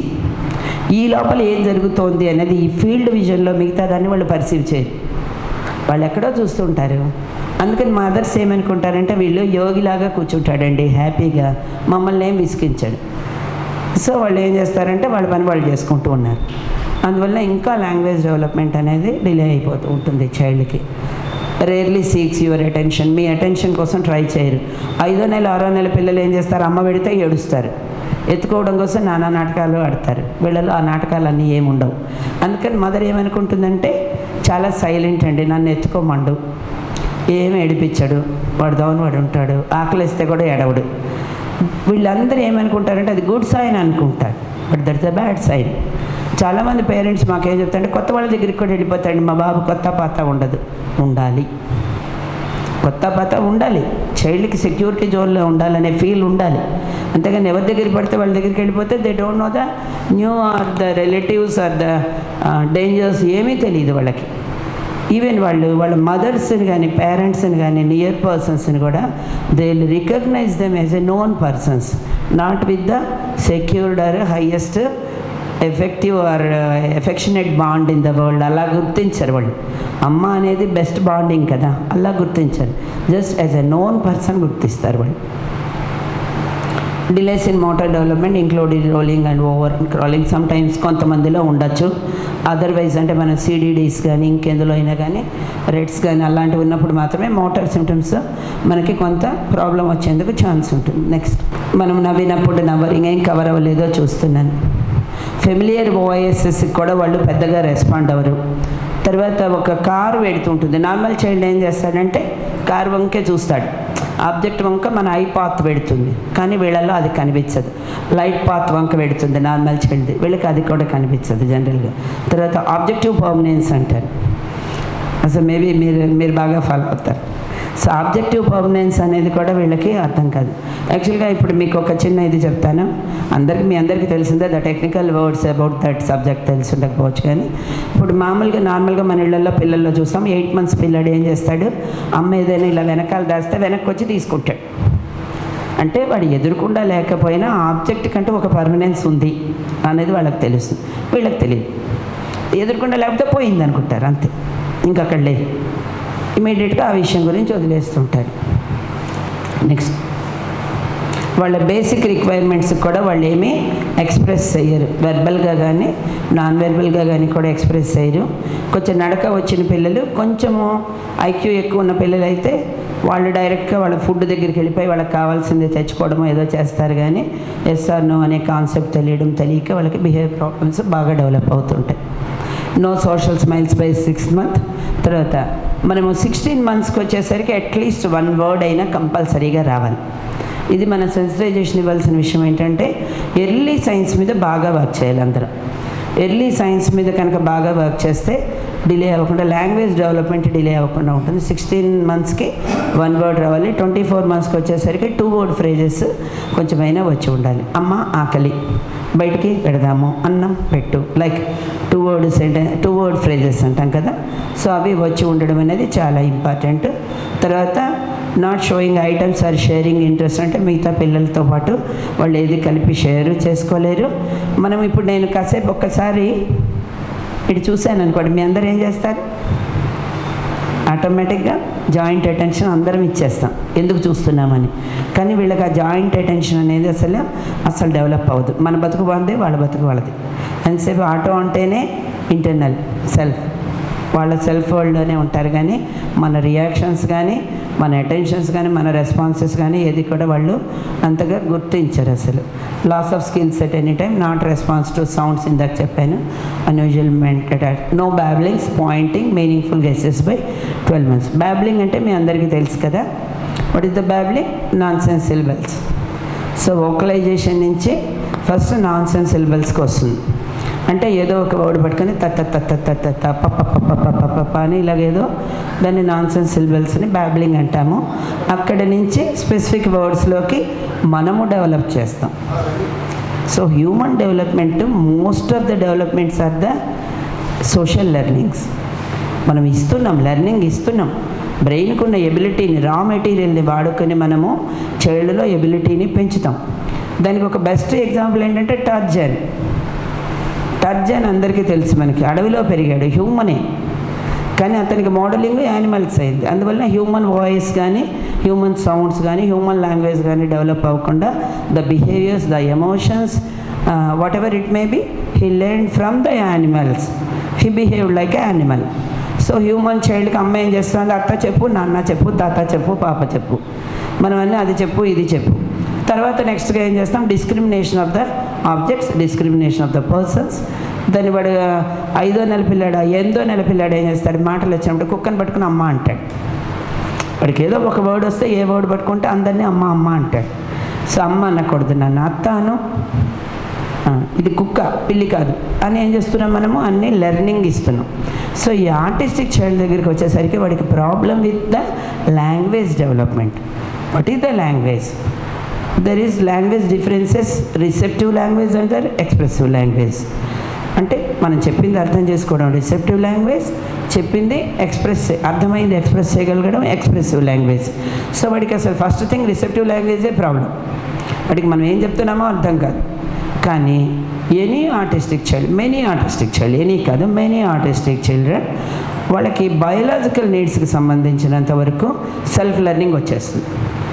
ఆకలి వేస్తుంది, ఏం చేయాలో వాడికి తెలుసు. నిద్ర వస్తుంది, ఏం చేయాలో తెలుసు. ఎక్కడ పడుకోవాలో తెలుసు. కానీ తిక్క పెడతాడు. ఆ రూమ్ తలిపేస్తుంది అనుకో, అక్కడే పడుకోవాలి. ఇందాక చెప్పాను, ఒక ప్లేస్కి వాళ్ళు అన్యూజువల్ అటాచ్మెంట్లో ఉంటారు. ఆ ప్లేస్లోనే పడుకోవాలి, ఆ దుప్పుడే కప్పుకోవాలి. సో అలాంటప్పుడు చాలా బిహేవియర్ ప్రాబ్లమ్స్ కనిపిస్తాయి. కానీ బట్ బయోలాజికల్ నీడ్స్ దాకా మాత్రం వాళ్ళు బెస్ట్ లెర్నర్స్. వాళ్ళంతా వాళ్ళు సెల్ఫ్ లెర్నింగ్ ఉంటుంది. ఇంకొకటి మనం ఎక్కువ ఇంట్రెస్టింగ్గా గమనించేది, చాలా సింపుల్ విషయం కూడా వాడికి అర్థమయ్యేలాగా చచ్చినా చెప్పలేము మనం. చాలా కష్టమైన విషయం కూడా వాడంతా వాడు నేర్చేసుకుంటాడు. Always mysterious, always unique, always interesting that is the autism. ఎంత మిస్టీరియస్ కనిపిస్తుంటే అసలు ఒక రోజులో సమ్టైమ్స్ మొత్తం ఒక 12 నెలల పేర్లు చెప్తాడు వెర్బల్ వాడు. ఒకసారి నేర్పించడానికి 6 నెలలైనా పడుతుంది. సో చాలా వరకు ఆర్టిస్టిక్ చిల్డ్రన్ అందరూ audio learners, not the video learners. Video learners వాళ్ళు, ఆడియో లెర్నర్స్ కాదు, రిపీట్ సారీ. సో వాళ్ళు మనం చెప్పేది ఏమీ వినిపించుకోరు. వాళ్ళకి ప్రాబ్లం ఏమవుతుందంటే యాక్చువల్గా దే వోంట్ హ్యావ్ సెన్సరీ ఆర్గాన్స్లో ప్రాబ్లం ఉండదు. వాళ్ళకి సెన్సరీ ఆర్గాన్స్లో ప్రాబ్లం ఉండదు. చాలామంది ఏమంటారు, మాటలు రాలేదు కాబట్టి వెళ్ళి బేరా టెస్ట్ చేయించుకోను, ఆడియోగ్రామ్ చేయించుకోను, ఏంటి డాక్టర్ల చుట్టూతో తిరుగుతూ ఉంటారు. సో వాళ్ళు సింపుల్గా ఆ టెస్టులని చేసి నీడ్స్ స్పీచ్ థెరపీ అని రాస్తారు. వాళ్ళకి కావాల్సింది స్పీచ్ థెరపీ కాదు, స్ట్రక్చరల్ ప్రాబ్లమ్స్ లేవు వాళ్ళకి. వాళ్ళకి problem with the functional problem. ఎక్కడ ఫంక్షన్ ప్రాబ్లం అంటే వాళ్ళకి ఆ న్యూరో కెమికల్ ఇంబ్యాలెన్సెస్ రావడము, డెవలప్మెంటల్ ప్రాబ్లమ్స్ ఉండడం వల్ల లాంగ్వేజ్లోనే ప్రాబ్లం అంత. లైక్ ఒక చిన్న ఉదాహరణ చెప్తాను. లాంగ్వేజ్ దానికి వాట్ ఈజ్ యువర్ నేమ్ అని అడుగుతాం. It's a simple question. What is your name అని అడుగుతాం. అంటే మనం అందరం చెప్పేస్తాం మన పేరు. ఎందుకని? We know about what is your name. Name అంటే ఏంటో తెలుసు, యువర్ అంటే ఏంటో తెలుసు, వాట్ అంటే ఏంటో తెలుసు. What is the concept for questioning. So ఇంత తెలిస్తే ఇంత చిన్న క్వశ్చన్కి ఆన్సర్ చెప్తాం మనం. కానీ వాడికి నేమ్ అంటే తెలియదు, వాట్ అంటే తెలియదు, యువర్ అంటే తెలియదు. ఎందుకు తెలియట్లేదంటే మనం చెప్పేది వాడికి ప్రాపర్గా ఆర్గనైజ్ అవ్వదు, రిజిస్టర్ అవ్వదు, ఒకదానికొకటి సింక్ అవ్వదు ప్రాపర్గా. సో అందుకని sensory neuro motor coordination problem అంటాం వాళ్ళకి. అందువల్ల వీళ్ళకి ఏంటంటే మనకి సెన్సరీ ఆర్గాన్స్ ద్వారా వెళ్ళేది ఇక్కడ న్యూరాన్స్ ద్వారా, మళ్ళీ కోఆర్డినేషన్ మోటారిక్ ఆర్గాన్స్ ద్వారా రావాలి అంటే ఈ లోపల ఎక్కడో బ్రేక్ అయిపోతుంది. ట్యూబ్లైట్ లూజ్ కనెక్షన్స్ లాగా వాళ్ళకి అటువంటి ప్రాబ్లం ఉంటుంది. కాబట్టి లాంగ్వేజ్ డెవలప్మెంట్ అనేది చాలా డిలే అవుతుంది. కానీ చాలా ఇంట్రెస్టింగ్గా అనిపిస్తుంది. నేను గేమ్స్ ఆడలేను, మీరు ఆడలేరు. వాళ్ళు అసలు వీడియో గేమ్స్ ఎక్సలెంట్గా ఆడతారు. ఎందుకంటే వాళ్ళకి నడిచేవి, కదిలేవి, పరిగెట్టేవి అంటే ఇష్టం. మూవింగ్ ఆబ్జెక్ట్స్ అంటే వాళ్ళకి చాలా ఇష్టం. వాళ్ళు చూసి నేర్చుకునేవి నేర్చుకుంటారు. అంటే సెల్ఫ్ వరల్డ్లో నుంచి వాళ్ళు సెల్ఫ్ లెర్నర్స్. అంటే మనకంటే బెస్ట్ అనమాట. మనం అన్నీ ఎవరైనా చెప్తేనే అర్థమవుతాయి మనకి. కానీ వాళ్ళు సెల్ఫ్ లెర్నింగ్ ఉంటుంది వాళ్ళలో. అందుకని ఇంట్రెస్టింగ్ అనమాట అది. అందువల్ల వాళ్ళు ఇంటెలెక్చువల్ డిజబిలిటీ కాదు అనేది ఒక వాదన. ఎందుకంటే నేర్చుకోగలిగిన శక్తి ఉన్న వాళ్ళే కదా, సెల్ఫ్ ఆర్ ఎక్స్టర్నల్. అందువల్ల ఆటిజం అనేది ఇంటెలెక్చువల్ డిజబిలిటీ కాదు అనేది ఒక ఆర్గ్యుమెంట్ నడుస్తూ ఉంటుంది. నెక్స్ట్, సో ఫస్ట్ ఇయర్లో ఏమొస్తాయి? ఇందాక ఎర్లీ వార్నింగ్ సైన్స్ తర్వాత వచ్చేది ఇది. ఇన్ఫెంట్స్ ఫస్ట్ ఇయర్ చిన్న పిల్లడు, వాడికి ఏం తెలుస్తుంది అనుకుంటాం. చిన్న పిల్లలకి చాలా తెలుస్తాయి. మనకంటే లెర్నింగ్ కెపాసిటీస్ చాలా ఫాస్ట్ ఉంటాయి వాళ్ళకి. మనకంటే చాలా త్వరగా ఏ భాష అయినా నేర్చుకోగలుగుతారు వాళ్ళు. అంటే ఆ ఏజ్లో కూడా మనము చైల్డ్ని అర్థం చేసుకునేవి ఇందాక నేను చెప్పిన సిమ్టమ్స్. తల్లిని గుర్తిస్తున్నాడా లేదా, వాడి అవసరాన్ని ఎలా ఎక్స్ప్రెస్ చేస్తున్నాడు, వెర్బలా నాన్ వెర్బలా, మనం చెప్పేదాన్ని ఎలా క్లోజ్ చేసుకుంటున్నాడు, మిగతా పిల్లలతో ఎలా కలుస్తున్నాడు, ఇటువంటివన్నీ మనకి ఫస్ట్ దాంట్లోనే అర్థమవుతుంది. మదర్స్ వాయిస్ కూడా వాడు తిరగడు. మదర్ వాయిస్ వింటే పాములాగా పిల్లలు తాండవం చేస్తాడంటారు. కానీ అలా ఉండదు, ఈ పిల్లలతో అలా అనేది ఉండదు. వాడి ఓన్ నేమ్ని కూడా వాడు ఐడెంటిఫై చేయలేడు. ఒక ఇంట్రెస్టింగ్ ఏమనిపిస్తుంది అంటే చాలామంది పేరెంట్స్, ఇప్పుడు సపోజ్ తనీష్ అన్నాం అనుకోండి, ఒక చైల్డ్ పేరు పలుకుతాడండి, తనీష్ అంటే అంటారు. నువ్వు గణేష్ అని చూడంట, పలుకుతాడు. వాళ్ళు ఆ వర్డ్ లెంగ్త్ ఏదైతే ఉందో దానిని పర్సీవ్ చేస్తారు. The voice of the mother or the known person with the utterance of the length of the sound. ఆ సౌండ్లో ఉండే సిలబల్ ఏదో వాడికి ఎక్కుతుంది. ఇష్ అన్నాం కదా లాస్ట్లో, ఆ ఇష్తో 3 అక్షరాల సౌండ్తో ఏమన్నా పలుకుతాడు. ప్రాక్టికల్గా many times I saw it. అది నేను రీసెర్చ్ చేసి ఎక్స్ప్లెయిన్ చేయలేను, కానీ ప్రాక్టికల్గా నేను చూసేది అది. సో అందువల్ల వాడి నేమ్ని వాడు గుర్తుపడతాడని కాదు. ఏ రెస్పాన్స్ అయినా మనము 10 టైమ్స్ కనుక ఒక క్వశ్చన్ వేసినట్లయితే 7 టైమ్స్ కరెక్ట్ రెస్పాన్స్ ఇస్తే చైల్డ్కి అది అర్థమయ్యి ప్రవర్తిస్తున్నట్టు. 3 టైమ్సే కనుక చేస్తే లైక్ కోఇన్సిడెన్స్ కూడా అవ్వచ్చు అనేది. తర్వాత హ్యావ్ నో బాబ్లింగ్స్ చెప్పేసి no look at the people అంటే ఐ కాంటాక్ట్ అనేది ఉండదు. ఓకే, వీళ్ళలో బిహేవియర్ ప్రాబ్లమ్స్ కనిపిస్తాయి. అది మనకి 1 ఇయర్ లోపల చైల్డ్లోనే బిహేవియర్ ప్రాబ్లమ్స్ ఎటువంటివి కనిపిస్తాయి అంటే జనరల్గా టెంపర్ ట్యాంట్రమ్స్ ఉంటాయి. చాలా అన్నిటికీ మొండి చేయడం, తిక్కగా బిహేవ్ చేయడం, పడుకోవడానికి విసిగించడం, అంటే దే కెన్ నాట్ ఎక్స్ప్రెస్ కదా. అందువలన ఎక్స్ప్రెస్ చేయడం చేత కాదు కాబట్టి బిహేవియర్ ప్రాబ్లమ్స్లో మనకి ఇందాక నేను చెప్పినట్టుగా అది చిన్నపిల్లల్లో ఉండే సహజమైన అల్లరా, దానికి ఏమైనా ఒక ప్రొడక్టివ్ ఆన్సర్ దొరుకుతుందా అనేది మనం చూస్తే అర్థమైపోతుంది. ఆ చైల్డ్ ఏదైనా కావాలని ఏడుస్తున్నాడా, అది అదర్వైజ్ ఏదైనా చెప్పలేక ఎక్స్ప్లెయిన్ చేయలేక ఏడుస్తున్నాడా, ఊరికే మొండిగా ఏమీ తోచక వాడికి ఆ యాంగ్జైటీ ఫీలింగ్తో ఏడుస్తున్నాడా అనేది మనకు అర్థమవుతుంటుంది. నెక్స్ట్ సెకండ్ ఇయర్కి వచ్చేసరికి మనకి చాలా క్లియర్గా తెలుస్తూ ఉంటుంది. ఎందుకంటే second year child motor skills develop అయిపోతాయి. ఫస్ట్ ఇయర్ చైల్డ్ ఎందుకు గుర్తించలేమంటే వాడి మోటార్ స్కిల్స్ అంతా ఉండవు. ఒక చోట ఎక్కడ కూర్చున్నాడు, ఎక్కడ పాకుతాడు, అక్కడే ఉంటాడు. తల్లి ఒక చోటకి తీసుకెళ్ళాలి. సో సెకండ్ ఇయర్ చైల్డ్ వాడి ఆట విధానం, వాడి పక్క వాళ్ళతో కలిసే విధానం, వాడికి కావాల్సింది ఎక్స్ప్రెస్ చేసే విధానం, వాడి ఆడే స్టైల్, ఎటువంటి బొమ్మలు ఏరుకుంటున్నాడు, ఎటువంటి బిహేవియర్ చూపిస్తున్నాడు. ఇందాక చెప్పాను అన్యూజువల్ అటాచ్మెంట్స్. ఇన్ని కార్లు కొనిపడేస్తారు, ఇంకా ఇవన్నీ వదిలేసి వాడు సోపు ముక్క పెట్టుకుని వాసన చూస్తూ ఉంటాడు. చాలామంది పిల్లల్లో మనం కనిపిస్తుంది. ఒకటి ఏంటంటే తల్లి చీర పట్టుకొనో జడపుచ్చుకొనో ఇలా తిప్పుకుంటూ పడుకుంటారు. కానీ that is the childhood behaviour. వాళ్ళని వాళ్ళు సెల్ఫ్ స్టిమ్యులేట్ చేసుకోవడం కోసం చేసుకునేది. అది ఎప్పుడైనా చేస్తారు. కానీ ఆర్టిస్టిక్ పిల్లలు మోస్ట్ ఆఫ్ ద టైమ్స్ వాళ్ళ ప్రపంచంలో వాళ్ళు ఉంటారు కాబట్టి వాళ్ళు ఎప్పుడు కూడా వాళ్ళని వాళ్ళు సెల్ఫ్ స్టిమ్యులేట్ చేసుకుంటూనే ఉంటారు. అందువల్ల రిపిటేటివ్ బిహేవియర్స్ కానీ చాలా రకరకాల బిహేవియర్స్ అవన్నీ కూడాను కనిపిస్తూ ఉంటాయి.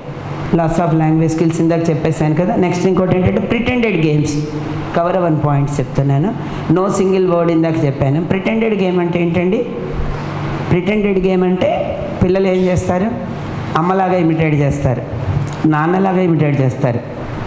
నాన్న బండి ఎలాగా కిక్కు కొడతాడో చూస్తారు, క్రాఫ్ ఎలా దవ్వుకుంటున్నాడు అంటే వాళ్ళు చూసే ప్రపంచాన్ని వాళ్ళు మళ్ళీ ప్రిటెండ్ చేసి ఆడుతూ ఉంటారు. అదే కాదు, మనం గమనిస్తాము పిల్లలు కార్టూన్స్ చూస్తుంటారు కదా, ఆ కార్టూన్ క్యారెక్టర్స్ని ఊహించుకుంటూ వీళ్ళు ఆటలు ఆడుతూ ఉంటారు.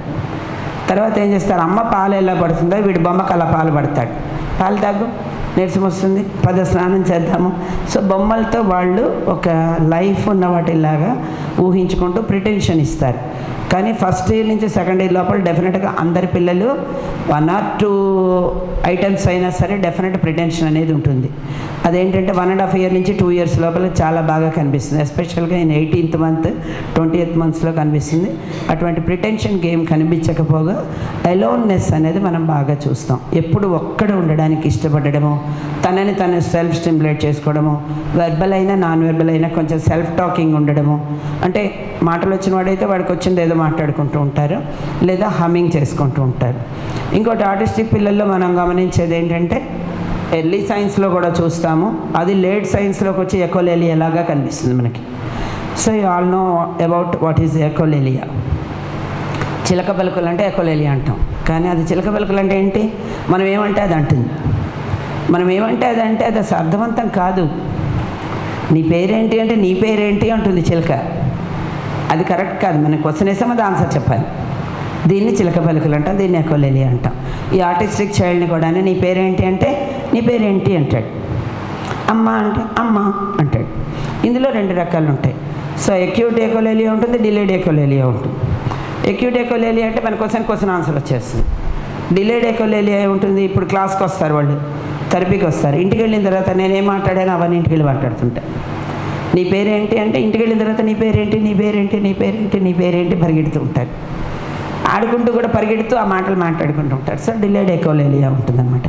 ఇది మనకి సెకండ్ ఇయర్లో ఎలా కనిపిస్తుందంటే ఎక్కువ ఎకోలేలియా లాగా వాళ్ళ ఎక్కువ సెల్ఫ్ టాకింగ్లో హమ్మింగ్ చేసుకోవడము, ఒకే అక్షరాన్ని ఎక్కువ అంటుండడము అనేది మనకి ఎక్కువ కనిపిస్తూ ఉంటుందన్నమాట. No interest when adults points out subjects such as plane flying.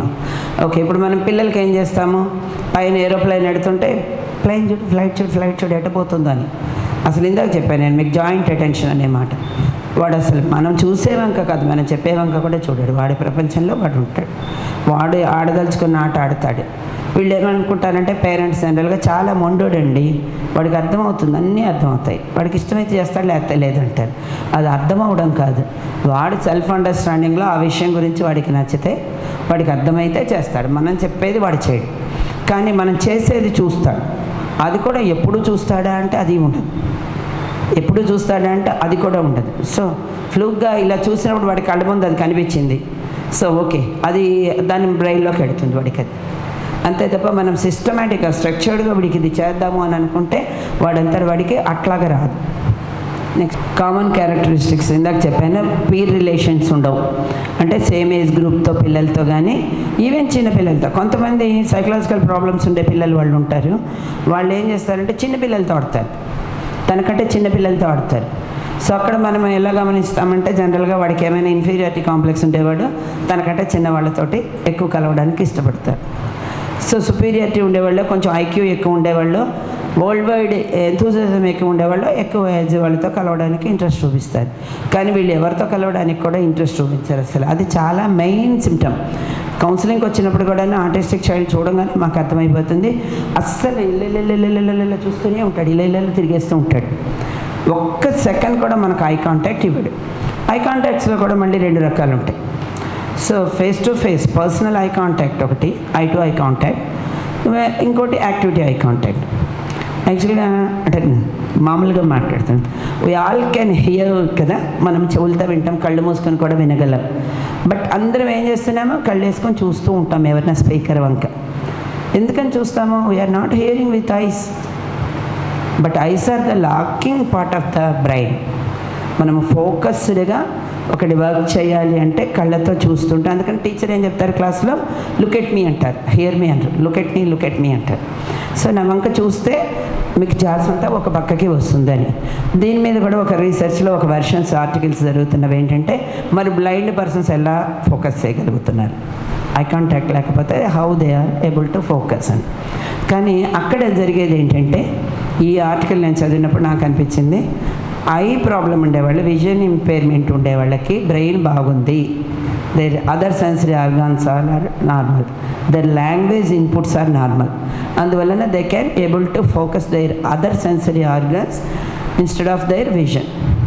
కానీ ఇక్కడ ఏమవుతుందంటే వాడికి సెన్సరీ ఆర్గాన్స్ బాగానే ఉన్నాయి, వాడికి ప్రాబ్లమే ప్రాసెసింగ్. అక్కడ న్యూరో ప్రాబ్లం ఉంది కాబట్టి, బ్రెయిన్లో ప్రాసెసింగే ప్రాబ్లం ఉంది కాబట్టి వాడికి వాళ్ళు చూడడం ఎప్పుడైతే తక్కువ అయిపోతుందో, ఐ కాంటాక్ట్ ఎప్పుడైతే మెయింటైన్ చేయరో ఆటోమేటిక్గా లెర్నింగ్ అనేది తగ్గిపోతూ ఉంటుంది. ఐ కాంటాక్ట్ పెరిగితేనే అటెన్షన్ అనేది పెరుగుతుంది. So eye contact with attention పెరిగితే ఆడిటరీ లెర్నింగ్ స్టార్ట్ అవుతుంది. వీడియో లెర్నింగే కాకుండా ఆడిటరీ లెర్నింగ్ అనేది కూడా స్టార్ట్ అవుతుంది. అందువలన మనం వర్క్ చేసేటప్పుడు ఐ కాంటాక్ట్ ఎక్సర్సైజెస్ చేయించడము, అటెన్షన్ మీద ఎక్సర్సైజ్ చేయించడము, సైమల్టేనియస్గా మల్టీ సెన్సరీ ఆర్గాన్స్ మీద వర్క్ చేయాల్సి ఉంటుంది. మల్టీ సెన్సరీ ఆర్గాన్స్ మీద వర్క్ చేసినప్పుడు మాత్రమే చైల్డ్కి ఇంప్రూవ్మెంట్ అనేది వస్తుంది. Delaying development of language, pronouns reversal. So pronouns reversal ఒకటి చాలా ఇంట్రెస్టింగ్గా ఉంటుంది ఆటిజంలో. వాళ్ళు ఇప్పుడు ఒక పాప పేరు రమ అని ఉందనుకోండి, మనం మామూలుగా ఏమంటాం, నాకు ఆకలేస్తుంది అంటాం. 2వ ఏడు బిడ్డ దగ్గర నుంచి ఏమంటారు, నాకు ఆకలేస్తుంది, అమ్మ ఆకలేస్తుంది అంటాం ముందు, నాకు రాకముందు. పిల్లలు ఏమంటారు, నేను, నువ్వు, నాకు, నీకు, ఇవి ఉన్నాయి కదా. సో ఇవన్నీ 2 years తర్వాత డెవలప్ అవుతాయి, గ్రామటికల్ వర్డ్స్ అవన్నీ. కానీ వాళ్ళు ఏం చేస్తారు, ఆకలేస్తుంది, అమ్మ ఆకలేస్తుంది అని చెప్తారు, ఏదో 2 word ఫ్రేజు. సో 3 word సెంటెన్స్లోకి వచ్చేస్తారు. కానీ ఈ పిల్లలు ఏం చేస్తారంటే ఎప్పటికీ రమ ఆకలి అంటే నాకు ఆకలేస్తుంది అన్నారు. అలా అని రమ ఎవరు అంటే నేను అని అనరు, నువ్వెవరు అంటే రమ అని అనరు. So that is the interesting factor. Who ever you అంటే రమ అని చెప్పలేదు, దే కెనాట్. రమ ఏది అంటే నేనే అని చూపించలేదు. కానీ ఆకలేస్తుంది అని చెప్పాలి, ఏదైనా కావాలి అని చెప్పాలి. రమ ఆకలేస్తుంది ఇలా అని చూపించారు, రమాకి ఆకలేస్తుంది అని కూడా చూపించారు. నేను రమ అనేది they don't know, the name is Rama అనేది దే డోంట్ నో. బట్ దానికి ఆ నౌన్కి వాళ్ళు ప్రొనౌన్ పెట్టుకుంటారు, ప్రొనౌన్ దగ్గర నౌన్ పెడతారు. యూ అండ్ మీ తేడా తెలియదు, నీకు నాకు అనే తేడా తెలియదు. నాకు కళ్ళు ఉంటాయి, నీకు కళ్ళు ఉంటాయి అనేది వాళ్ళకి అది అర్థం కాదు. నా కళ్ళు వస్తాయి, నీ కళ్ళు తెలియదు, లేకపోతే నీ కళ్ళు వస్తాయి, నాకు కళ్ళు తెలియదు. ఎగ్జాంపుల్ అర్థమైందండి. కళ్ళు చూపిస్తాం, బాడీ పార్ట్స్ నేర్పిస్తుంటాం. ఐ సేవ్ అంటే ఇలా చూపిస్తారు, మరి నా ఐ సేవ్ అంటే అర్థం కాదు, ఎందుకంటే నీ నా అనేది వాళ్ళకి తేడా తెలియదు. సో బాడీ పార్ట్స్ అందరికీ ఉంటాయి కదా, ఆ తేడా తెలియదు వాళ్ళకి. సో ప్రొనౌన్స్ రివర్సల్స్ ఉంటాయన్నమాట. నిన్న రేపు అనేది తేడా తెలియదు, పొద్దున రాత్రి అనేది తేడా తెలియదు, నువ్వు నేను తెలియదు. అలాగే అమ్మ బయట వాళ్ళు అనే తేడా తెలియదు. సో ప్రొనౌన్స్ రివర్సల్ చాలా ఇంట్రెస్టింగ్గా ఉంటుంది. రెసిస్టెన్స్ టు చేంజ్ ఇందాక చెప్పాను. ఇది ఇక్కడ పెట్టాము అంటే రెండో రోజు ఇక్కడ పెట్టకుండా అక్కడెక్కడ పెడితే చచ్చినా ఊరుకోరు వాళ్ళు. వాడితో పని చేయించాలంటే మళ్ళీ ఆ గ్లాస్ తెచ్చి అక్కడ పెడితేనే చేస్తాడు. Resistance to change. దీని పేరెంట్స్ ఏమనుకుంటారంటే మా వాడు చాలా పరిశుభ్రం అండి, ఎక్కడేం పెట్టామో అది పెట్టాలి, వాళ్ళ నాన్న అక్కడ పడేస్తాడు, వీడు మాత్రం అక్కడే పెడతాడు తెచ్చి. ఎందుకంటే వాళ్ళ నాన్న నార్మల్ వాడు, వీడేమో బ్రెయిన్ పని చేయని వాడు, వాడు unusual attachment with the place and objects. So change అనేదని వాడు అసలు యాక్సెప్ట్ చేయడు. ఎంత కష్టంగా ఉంటుందంటే ఇవాళ అమ్మ లేపితే ఇది కనుక వాడి ట్యూన్ అయ్యాడంటే అమ్మే లేపాలి, ఇంకోటి లేపాడే చచ్చాడు. విపరీతమైన బిహేవియర్ ప్రాబ్లమ్స్ చూపిస్తారు. 9కి స్కూల్కి వెళ్ళాలి, ఇవాళ నువ్వు స్కూల్ లేదంటే వాడు ఊరుకోడు. 9కి స్కూల్కి వెళ్ళాలంటే వాడు రెడీ అవ్వాలి, స్కూల్కి వెళ్ళాలి. సో చేంజ్ అనేదాన్ని యాక్సెప్ట్ చేయడం అనేది వాడితో చాలా డిఫికల్ట్గా ఉంటుంది. The stereotyped and repetitive behaviours. What maybe ఎలాంటివి కనిపిస్తుంటాయి మనకి స్టీరియోటైప్డ్ బిహేవియర్స్ అంటే ఓసిడీలో ఉన్నట్టుగా అనిపిస్తాయి, కానీ ఓసిడీ దానికి ప్రొడక్ట్ ఉంటుంది. అంటే వేసిన తాళమే వేస్తారు కదా, తాళం వేసిందో లేదో నెంబర్ ఆఫ్ టైమ్స్ చూస్తారు, గ్యాస్ ఆపిందో లేదో చూస్తారు, చేతులు కడుక్కుంటారు, పెట్టిన దండమే పెడుతుంటారు. అంటే దాంట్లో ఏదో ఒక మీనింగ్ ఉంది. వీడు అలా ఏమీ ఉండదు. స్టీరియోటైప్డ్ బిహేవియర్ అంటే ఎక్కువగా ఏం చేస్తారంటే ఆటిజం పిల్లలు హ్యాండ్ మూమెంట్స్ ఉంటాయి, ఇటు అంటారు హ్యాండ్ మూమెంట్, లేదా స్టాంపింగ్ ద ఫీట్ ఇలా ఇలా అంటారు, లేకపోతే ఇక్కడి నుంచి అక్కడికి వెళ్ళాలంటే ఇలా రోల్ అవుతూ పెడతారు. ఎక్కువ శాతం ఇలా టో వాక్ చేస్తారు ఇలా. సో ఏదో ఒక విధంగా లేకపోతే డ్రర్ అనుకుంటుంటారు, ఏదో ఒక స్టీరియోటైపిక్ బిహేవియర్ తోటి. లేకపోతే ఒక చైల్డ్ ఉంటాడు, ఏది దొరికితే అది ఊపేస్తుంటాడు ఇట్లా. ఏమి దొరకకపోతే నా చెయ్యో పక్కన టీచర్ చెయ్యో దొరికితే దాన్ని పెట్టి కూడా చేతుల్ని కూడా ఊపేస్తూ ఉంటారు. ఏదో వాడికి స్టిమ్యులేషన్ కావాలి, ఏదో ఒక స్టీరియోటైపిక్ బిహేవియర్ కావాలి. మనకి సినిమా చూస్తాం, టీవీ చూస్తాం, న్యూస్ చూస్తాం, పక్క వాళ్ళతో కబుర్లు చెప్తాం, మనకి ఇన్ని అవగేషన్స్ ఉన్నాయి, వాడికి ఏమీ లేవు. వాడి బయట ప్రపంచం అర్థం కావట్లే, వాడిని వాడు ఎంగేజ్ చేసుకుంటున్నాడు. Have to pity them. వాడికి ఏం అర్థం కావట్లే ప్రపంచం. సో వాడికి ఆనందం కావాలి. వాడి లోపల మనం బోర్ కొడితే ఏం చేస్తామో మనకి ఇష్టమైన పని చేస్తాం కదా. సో ఆ సెల్ఫ్ అరౌజల్స్ కోసం వాడిలో ఇలాంటి బిహేవియర్స్ అనేవి వస్తుంటాయి. అందువలన వాడికి బయట ప్రపంచంలో అందం చూపించాలి వాడికి. దాని తాలూకు హ్యాపీనెస్ వాడికి అర్థమయ్యేలాగా చేస్తే ఈ బిహేవియర్స్ తగ్గుతాయి అన్నమాట. lack of spontaneous make believe player, social imitative player, proprietor developmental level. they చెప్పారు వాళ్ళ లెవెల్కి తగినట్టుగా సోషల్ బిహేవియర్స్ అనేవి ఉండవు. సో ఇప్పుడు ఆర్టిస్టిక్ పిల్లలకి ఇప్పటిదాకా మనం చెప్పింది బిహేవియర్ ప్రాబ్లమ్స్ చెప్పాము, సైకలాజికల్ ప్రాబ్లమ్స్ ఇవన్నీ చెప్పాము. వీటితో పాటుగా వాళ్ళకి ఉండేది ఏంటంటే ఫిజికల్ ప్రాబ్లమ్స్ కూడా కొన్ని ఉంటాయి. వీటిని ఏంటంటే కొంతమంది గట్ డిజార్డర్ అంటారు, వీళ్ళకి ఏంటంటే గ్లూటిన్ డయట్స్ అవి ఇలాంటివి కొన్ని పడవు, దానివల్ల కూడాను ఈ ఆటిజం అనేది పెరుగుతుందనేది ఇంకా అండర్ రీసెర్చ్. సో దానివల్ల కానీ ఆటిజం వాళ్ళల్లో మాత్రము స్టమక్ పెయిన్ అనేది రిపీటెడ్గా వస్తుంది అనేది ప్రాక్టికల్గా కూడా చూస్తున్నాం. స్టమక్ పెయిన్ ఎందుకు అని అంటే సో రిజల్ట్ కరెక్ట్ అయితే ఒకసారి క్వశ్చన్ మనం వేస్తాం కదా సార్, ఆన్సర్ కరెక్ట్ అయితే లెక్క కరెక్ట్ అవుతుంటుంది. అట్లాగా కాలిక్ ఏమైనా కనుక ఇస్తే మనం యాంటీస్పాస్మోడిక్స్ ఇస్తే పేషెంట్ రిలీఫ్ వస్తున్నాడు. సో వాడు ఎక్కువ శాతం ఏంటంటే కొంచెము నాన్ వెర్బల్ కాబట్టి పొట్టపుచ్చుకొని ఏడవడము, లేకపోతే పడుకొని దొర్లుతూ ఏడవడము, కాలిక్ పెయిన్స్ అనేవి రిపీటెడ్గా ఉంటాయి. ఎందుకంటే వాళ్ళలో చూయింగ్ అనేది అసలు ఫస్ట్ థింగ్ ప్రాపర్గా ఉండదు, చూయింగ్ అనేది ప్రాపర్గా ఉండదు, అంత ఇండైజేషన్ అది కూడా ఎక్కువగా ఉండేందుకు ఛాన్స్ ఉంటుంది. కాబట్టి అది ఒక కారణం అయి ఉండవచ్చు. తర్వాత మనం ఇచ్చే డైట్స్లో ఏదో పర్టికులర్ ఎలర్జీస్ కూడా ఉండొచ్చు. They cannot explain. మనం చెప్తాం వంకాయ కూర నాకు పడలేదంటే ఎలర్జీ వచ్చింది, దే కెనాట్ సే. బ్రెడ్ తిన్నాం, అమ్మ పొట్ట నొప్పి వచ్చింది, వాడు చెప్పలేడు, రెండో రోజు అమ్మ బ్రెడ్డే పెడుతుంది మళ్ళీ. సో ఇట్లాంటివి ఉంటాయి కాబట్టి ఇటువంటి ప్రాబ్లం ఉంటుంది. తర్వాత ఇందాక నేను చెప్పాను రెడ్ సిండ్రోమ్లో కానీ సిడిడిలో కానీ ఏంటంటే లాంగ్ మజిల్స్ పెయిన్స్ కూడా ఉంటాయి. వాళ్ళకి లాంగ్ మజిల్స్ పెయిన్స్ ఉంటాయి, మజిల్ క్రాంప్స్ వస్తుంటాయి వాళ్ళకి కూడా డి విటమిన్ ఛానల్ సరిగ్గా ఉండదు. సో టో వాకింగ్ చేయడం వల్ల కూడా వాళ్ళకి మస్కులర్ ప్రాబ్లమ్స్ వస్తాయి. బిహేవియర్ ప్రాబ్లంగా టో వాకింగ్ చేస్తారు. ప్రొప్రాటిక్ సెన్స్, కైనెస్థెటిక్స్ సెన్సెస్ ప్రాబ్లం ఉండడం వలన టో వాక్స్ అవి చేసినప్పుడు ఇలా పెట్టి మనం ఎంతసేపు నడుస్తాం, హిప్ జాయింట్ నొప్పి వస్తుంది, లాంగ్ బోన్స్ అన్ని ప్రాబ్లం వస్తాయి, లాంగ్ జాయింట్స్ ప్రాబ్లం వస్తాయి, లాంగ్ మజిల్స్ దగ్గర ప్రాబ్లం వస్తాయి. ఇటువంటి ప్రాబ్లమ్స్ పిల్లల్లో కనిపిస్తూ ఉంటాయి. చాలా శాతం పిల్లల్లో అసోసియేటెడ్ ప్రాబ్లమ్స్ వలన ప్రాబ్లమ్స్ ఎక్కువగా కనిపిస్తాయి. అది డైరెక్ట్గా ఆటిజం వలన ప్రాబ్లం లేకపోవచ్చు, కానీ కోమార్బిడ్ డిసీజెస్ వలన ప్రాబ్లమ్స్ ఎక్కువగా ఉంటాయి. సీజర్స్ కూడా ఎక్కువగా కనిపిస్తూనే ఉంటాయి. సో ఏంటి అసలు ఇంత చరిత్రకి, ఇంత ఆటిజంకి కారణాలు ఏమై ఉంటాయి? ఇది కూడా స్టిల్ అండర్ రీసెర్చ్. దీనివలన అనేది స్పెసిఫిక్గా అనేది లేదు. ఏదో ఒక హైపోథసిస్ పెట్టుకొని మనం దీనివల్ల అయి ఉండొచ్చా, దీనివల్ల అయి ఉండొచ్చా అని ముందుకు వెళుతున్నాం. కాబట్టి జెనెటిక్ కాజెస్ అనేది మెయిన్గా చెప్తున్నారు. సో అది పేరెంట్స్కి లేకపోయినా ఎక్కడి నుంచో జీన్ మ్యూటేషన్లో నుంచి క్యారీ అవుతూ స్పెర్మ్కో ఎగ్కో తగులుకొని అది చైల్డ్కి కూడాను ఆటిజం అనేది రావడానికి ఛాన్స్ ఉంది అనేది ఒక ఇది ఇర్రెగ్యులర్ స్టాంపింగ్స్ ఉంటాయి కదా జీన్స్లో. సో అలాంటి వాటి వల్ల వస్తుంది అనేది ఒక కారణం. సో రెండోది environmental causes, maternal infections. Rubella అని చాలా స్ట్రాంగ్గా నేను ఎక్కడికి వెళ్ళినా రుబెల్లా గురించి మాట్లాడతాను. దాని వ్యాక్సిన్ ఖరీదేమో 10 రూపాయలు, దాని ఇంపాక్ట్ ఏమో ఒకవేళ కర్మకాలి వచ్చిందంటే ఒక జీవితం, ఒక తల్లి జీవితం, ఒక బిడ్డ జీవితం. సో మదర్కి కనుక రుబెల్లా లాంటిది కనుక ఉంది అంటే డెఫినెట్గా చైల్డ్కి ఆటిజం కానీ అదర్ ఇంటలెక్చువల్ డిజబిలిటీస్ కానీ రావడానికి ఎక్కువ శాతం ఛాన్స్ ఉంటుంది. Elderly preemies, early preemies, IUGRs, early pregnancies, early deliveries, before 26 weeks deliveries, so low birth weight babies, అందరికి కూడా వీళ్ళకి ఎక్కువ అవకాశం అనేది ఆటిజంకి ఉంది. ఇంకొకటి ప్రెగ్నెంట్ మదర్, ఇది ఎంతవరకు కరెక్టో ఇంకా తెలియదు, జరుగుతుంది కానీ బట్ వాల్పరిన్ వాడతాం కదా సార్, సోడియం వాల్పరేట్ ఫిట్స్కి వాడే మందులు, అది కూడా ఎక్కువ శాతం కారణం అవుతుందని అంటున్నారు. సో వ్యాక్సిన్స్ మీద కూడా ఎంఎంఆర్ వ్యాక్సిన్ మీద చాలా జరుగుతున్నాయి రీసెర్చెస్. ఎంఎంఆర్ వ్యాక్సిన్ తర్వాత 9th మంత్లో వేస్తాము, అది వేసిన తర్వాత నుంచి ఆటిజం డెవలప్ అవుతుందని అన్ని కంట్రీస్లో కూడాను చాలా చర్చలు జరుగుతున్నాయి.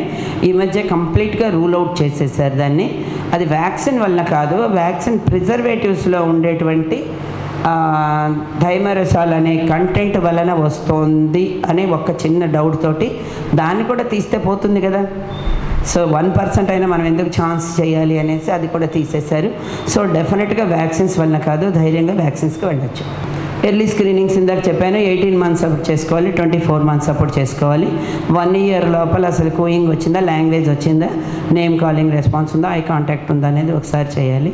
పీరియాడికల్గా పక్కగా 24 months లోపల 3 times కనుక స్క్రీనింగ్ చేస్తే ఏ ఆర్టిస్టిక్ చైల్డ్ కూడా తప్పించుకోలేడు. సో ఎంత ఎర్లీగా మనం డిటెక్ట్ చేస్తే చైల్డ్లో లాంగ్వేజ్ డెవలప్మెంట్ని చేయొచ్చు. కాబట్టి ఫర్దర్గా డిలే అవ్వకుండా, సివియరిటీలోకి వెళ్ళిపోకుండా మనము చైల్డ్ని సెల్ఫ్ సస్టైన్ చేయడానికి ఛాన్స్ ఉంటుంది. వాస్టెస్ట్ టాపిక్, ఎంత బ్రీఫ్ చేస్తే కూడా, నేను గడగడగడగడగడ పరిగెడితే కూడా కొంత దాకా సక్సెస్ అయ్యా అనుకుంటున్నా. స్పీచ్ ప్రాబ్లమ్స్ ఎక్కువ కనిపిస్తాయి ముందు ఆటిజంలో. ముందు పేరెంట్ మన దగ్గరికి వచ్చినప్పుడే స్పీచ్ రావట్లేదని వస్తారు. వాళ్ళకి అర్థం కావాల్సింది, రావాల్సింది స్పీచ్ కాదు, ముందు అర్థం చేసుకుంటున్నాడా లేదా, మనుషులతో కలుస్తున్నాడా లేదా, ఇది మనము డయాగ్నోసిస్ చేసుకోవాల్సిన విషయం. నెక్స్ట్ చెప్పాను, సోషల్ స్కిల్స్ ఎలా డెవలప్ అవుతున్నాయి, మనుషులతో కలుస్తున్నాడా లేదా, దీని అర్థం అంతా అదే అండి. ఎవల్యూషన్స్ దగ్గరికి వచ్చేసరికి ఆటిజం అనేది మనం ఫైండ్ అవుట్ చేయడానికి ఒక బ్లడ్ టెస్ట్ లేదు. సో ఎంఆర్ఐలు కూడా ఇందాక నేను చెప్పాను, అది రీసెర్చ్ ఆర్టికల్ ఇందాక నేను ఇచ్చింది. సో డెఫినెట్గా ఎంఆర్ఐలో అంత బయటపడిపోతుందంటే మనం బయటపడ్డట్టే లెక్క. అంత ఎవిడెంట్గా డెఫినెట్గా ప్రతి ఆర్టిస్టిక్ చైల్డ్లో ఎంఆర్ఐలో వాళ్ళు చెప్పినటువంటి ఇన్ని చేంజెస్ కనిపిస్తున్నాయి అంటే మనము తొందరగా ఎర్లీ డయాగ్నోసిస్ చేయగలిగినట్టే. అది ఇంకా అంత కరెక్ట్ కాదు. స్క్రీనింగ్స్లో ఎవ్రీ చైల్డ్కి ఎంఆర్ఐ చేయించుకోవాలంటే పేరెంట్స్ అసలు యాక్సెప్ట్ చేయరు. 1 year 2 yearsకి అసలు యాక్సెప్ట్ చేయరు. సో బిహేవియర్ ప్రాబ్లమ్స్ చెప్పాను, బిహేవియర్ ప్రాబ్లమ్స్ చాలా ఉంటాయి. దానికి కారణం ఏంటంటే వాళ్ళకి ఎగ్జైట్మెంట్ ఉంటుంది, యాంగ్జైటీ ఉంటుంది, స్ట్రక్చరల్ చేంజ్ యాక్సెప్ట్ చేయలేరు. వాళ్ళ ఎందుకు యాక్సెప్ట్ చేయలేరు అనేది మనం అర్థం చేసుకోకుండా వాళ్ళ మీద టాస్క్ డిమాండ్స్ ఇచ్చేస్తూ ఉంటాము, ఎక్కువ ఎక్స్పెక్టేషన్స్ ఉంటాయి. మన ఇష్టం వచ్చేట్టుగా, మన లైఫ్ స్టైల్కి తగినట్టుగా చేంజెస్ ఇచ్చేస్తూ ఉంటాం గబగబా. సో ఈ రొటీన్ చేంజెస్ని వాళ్ళు యాక్సెప్ట్ చేయలేక ఎక్కువ మంది పిల్లల్లో బిహేవియర్ ప్రాబ్లమ్స్ పెరుగుతాయి. వాళ్ళ ఇనబిలిటీని వాళ్ళ లెవెల్కి పోయి మనం అర్థం చేసుకుంటే వాళ్ళని మనము డెవలప్ చేయగలుగుతాం. దానికి మోస్ట్ ప్రాబబ్లీ కారణము కొంతవరకు ఫిజికల్ గట్ డిజార్డర్స్ వలన కూడా ఉంటుంది, కొంతవరకు వాళ్ళ డైట్స్ వలన ఉంటుంది, చాలా శాతం ఎన్విరాన్మెంటల్ ఫ్యాక్టర్స్ వల్ల బిహేవియర్ ప్రాబ్లమ్స్ అనేవి పెరుగుతాయి.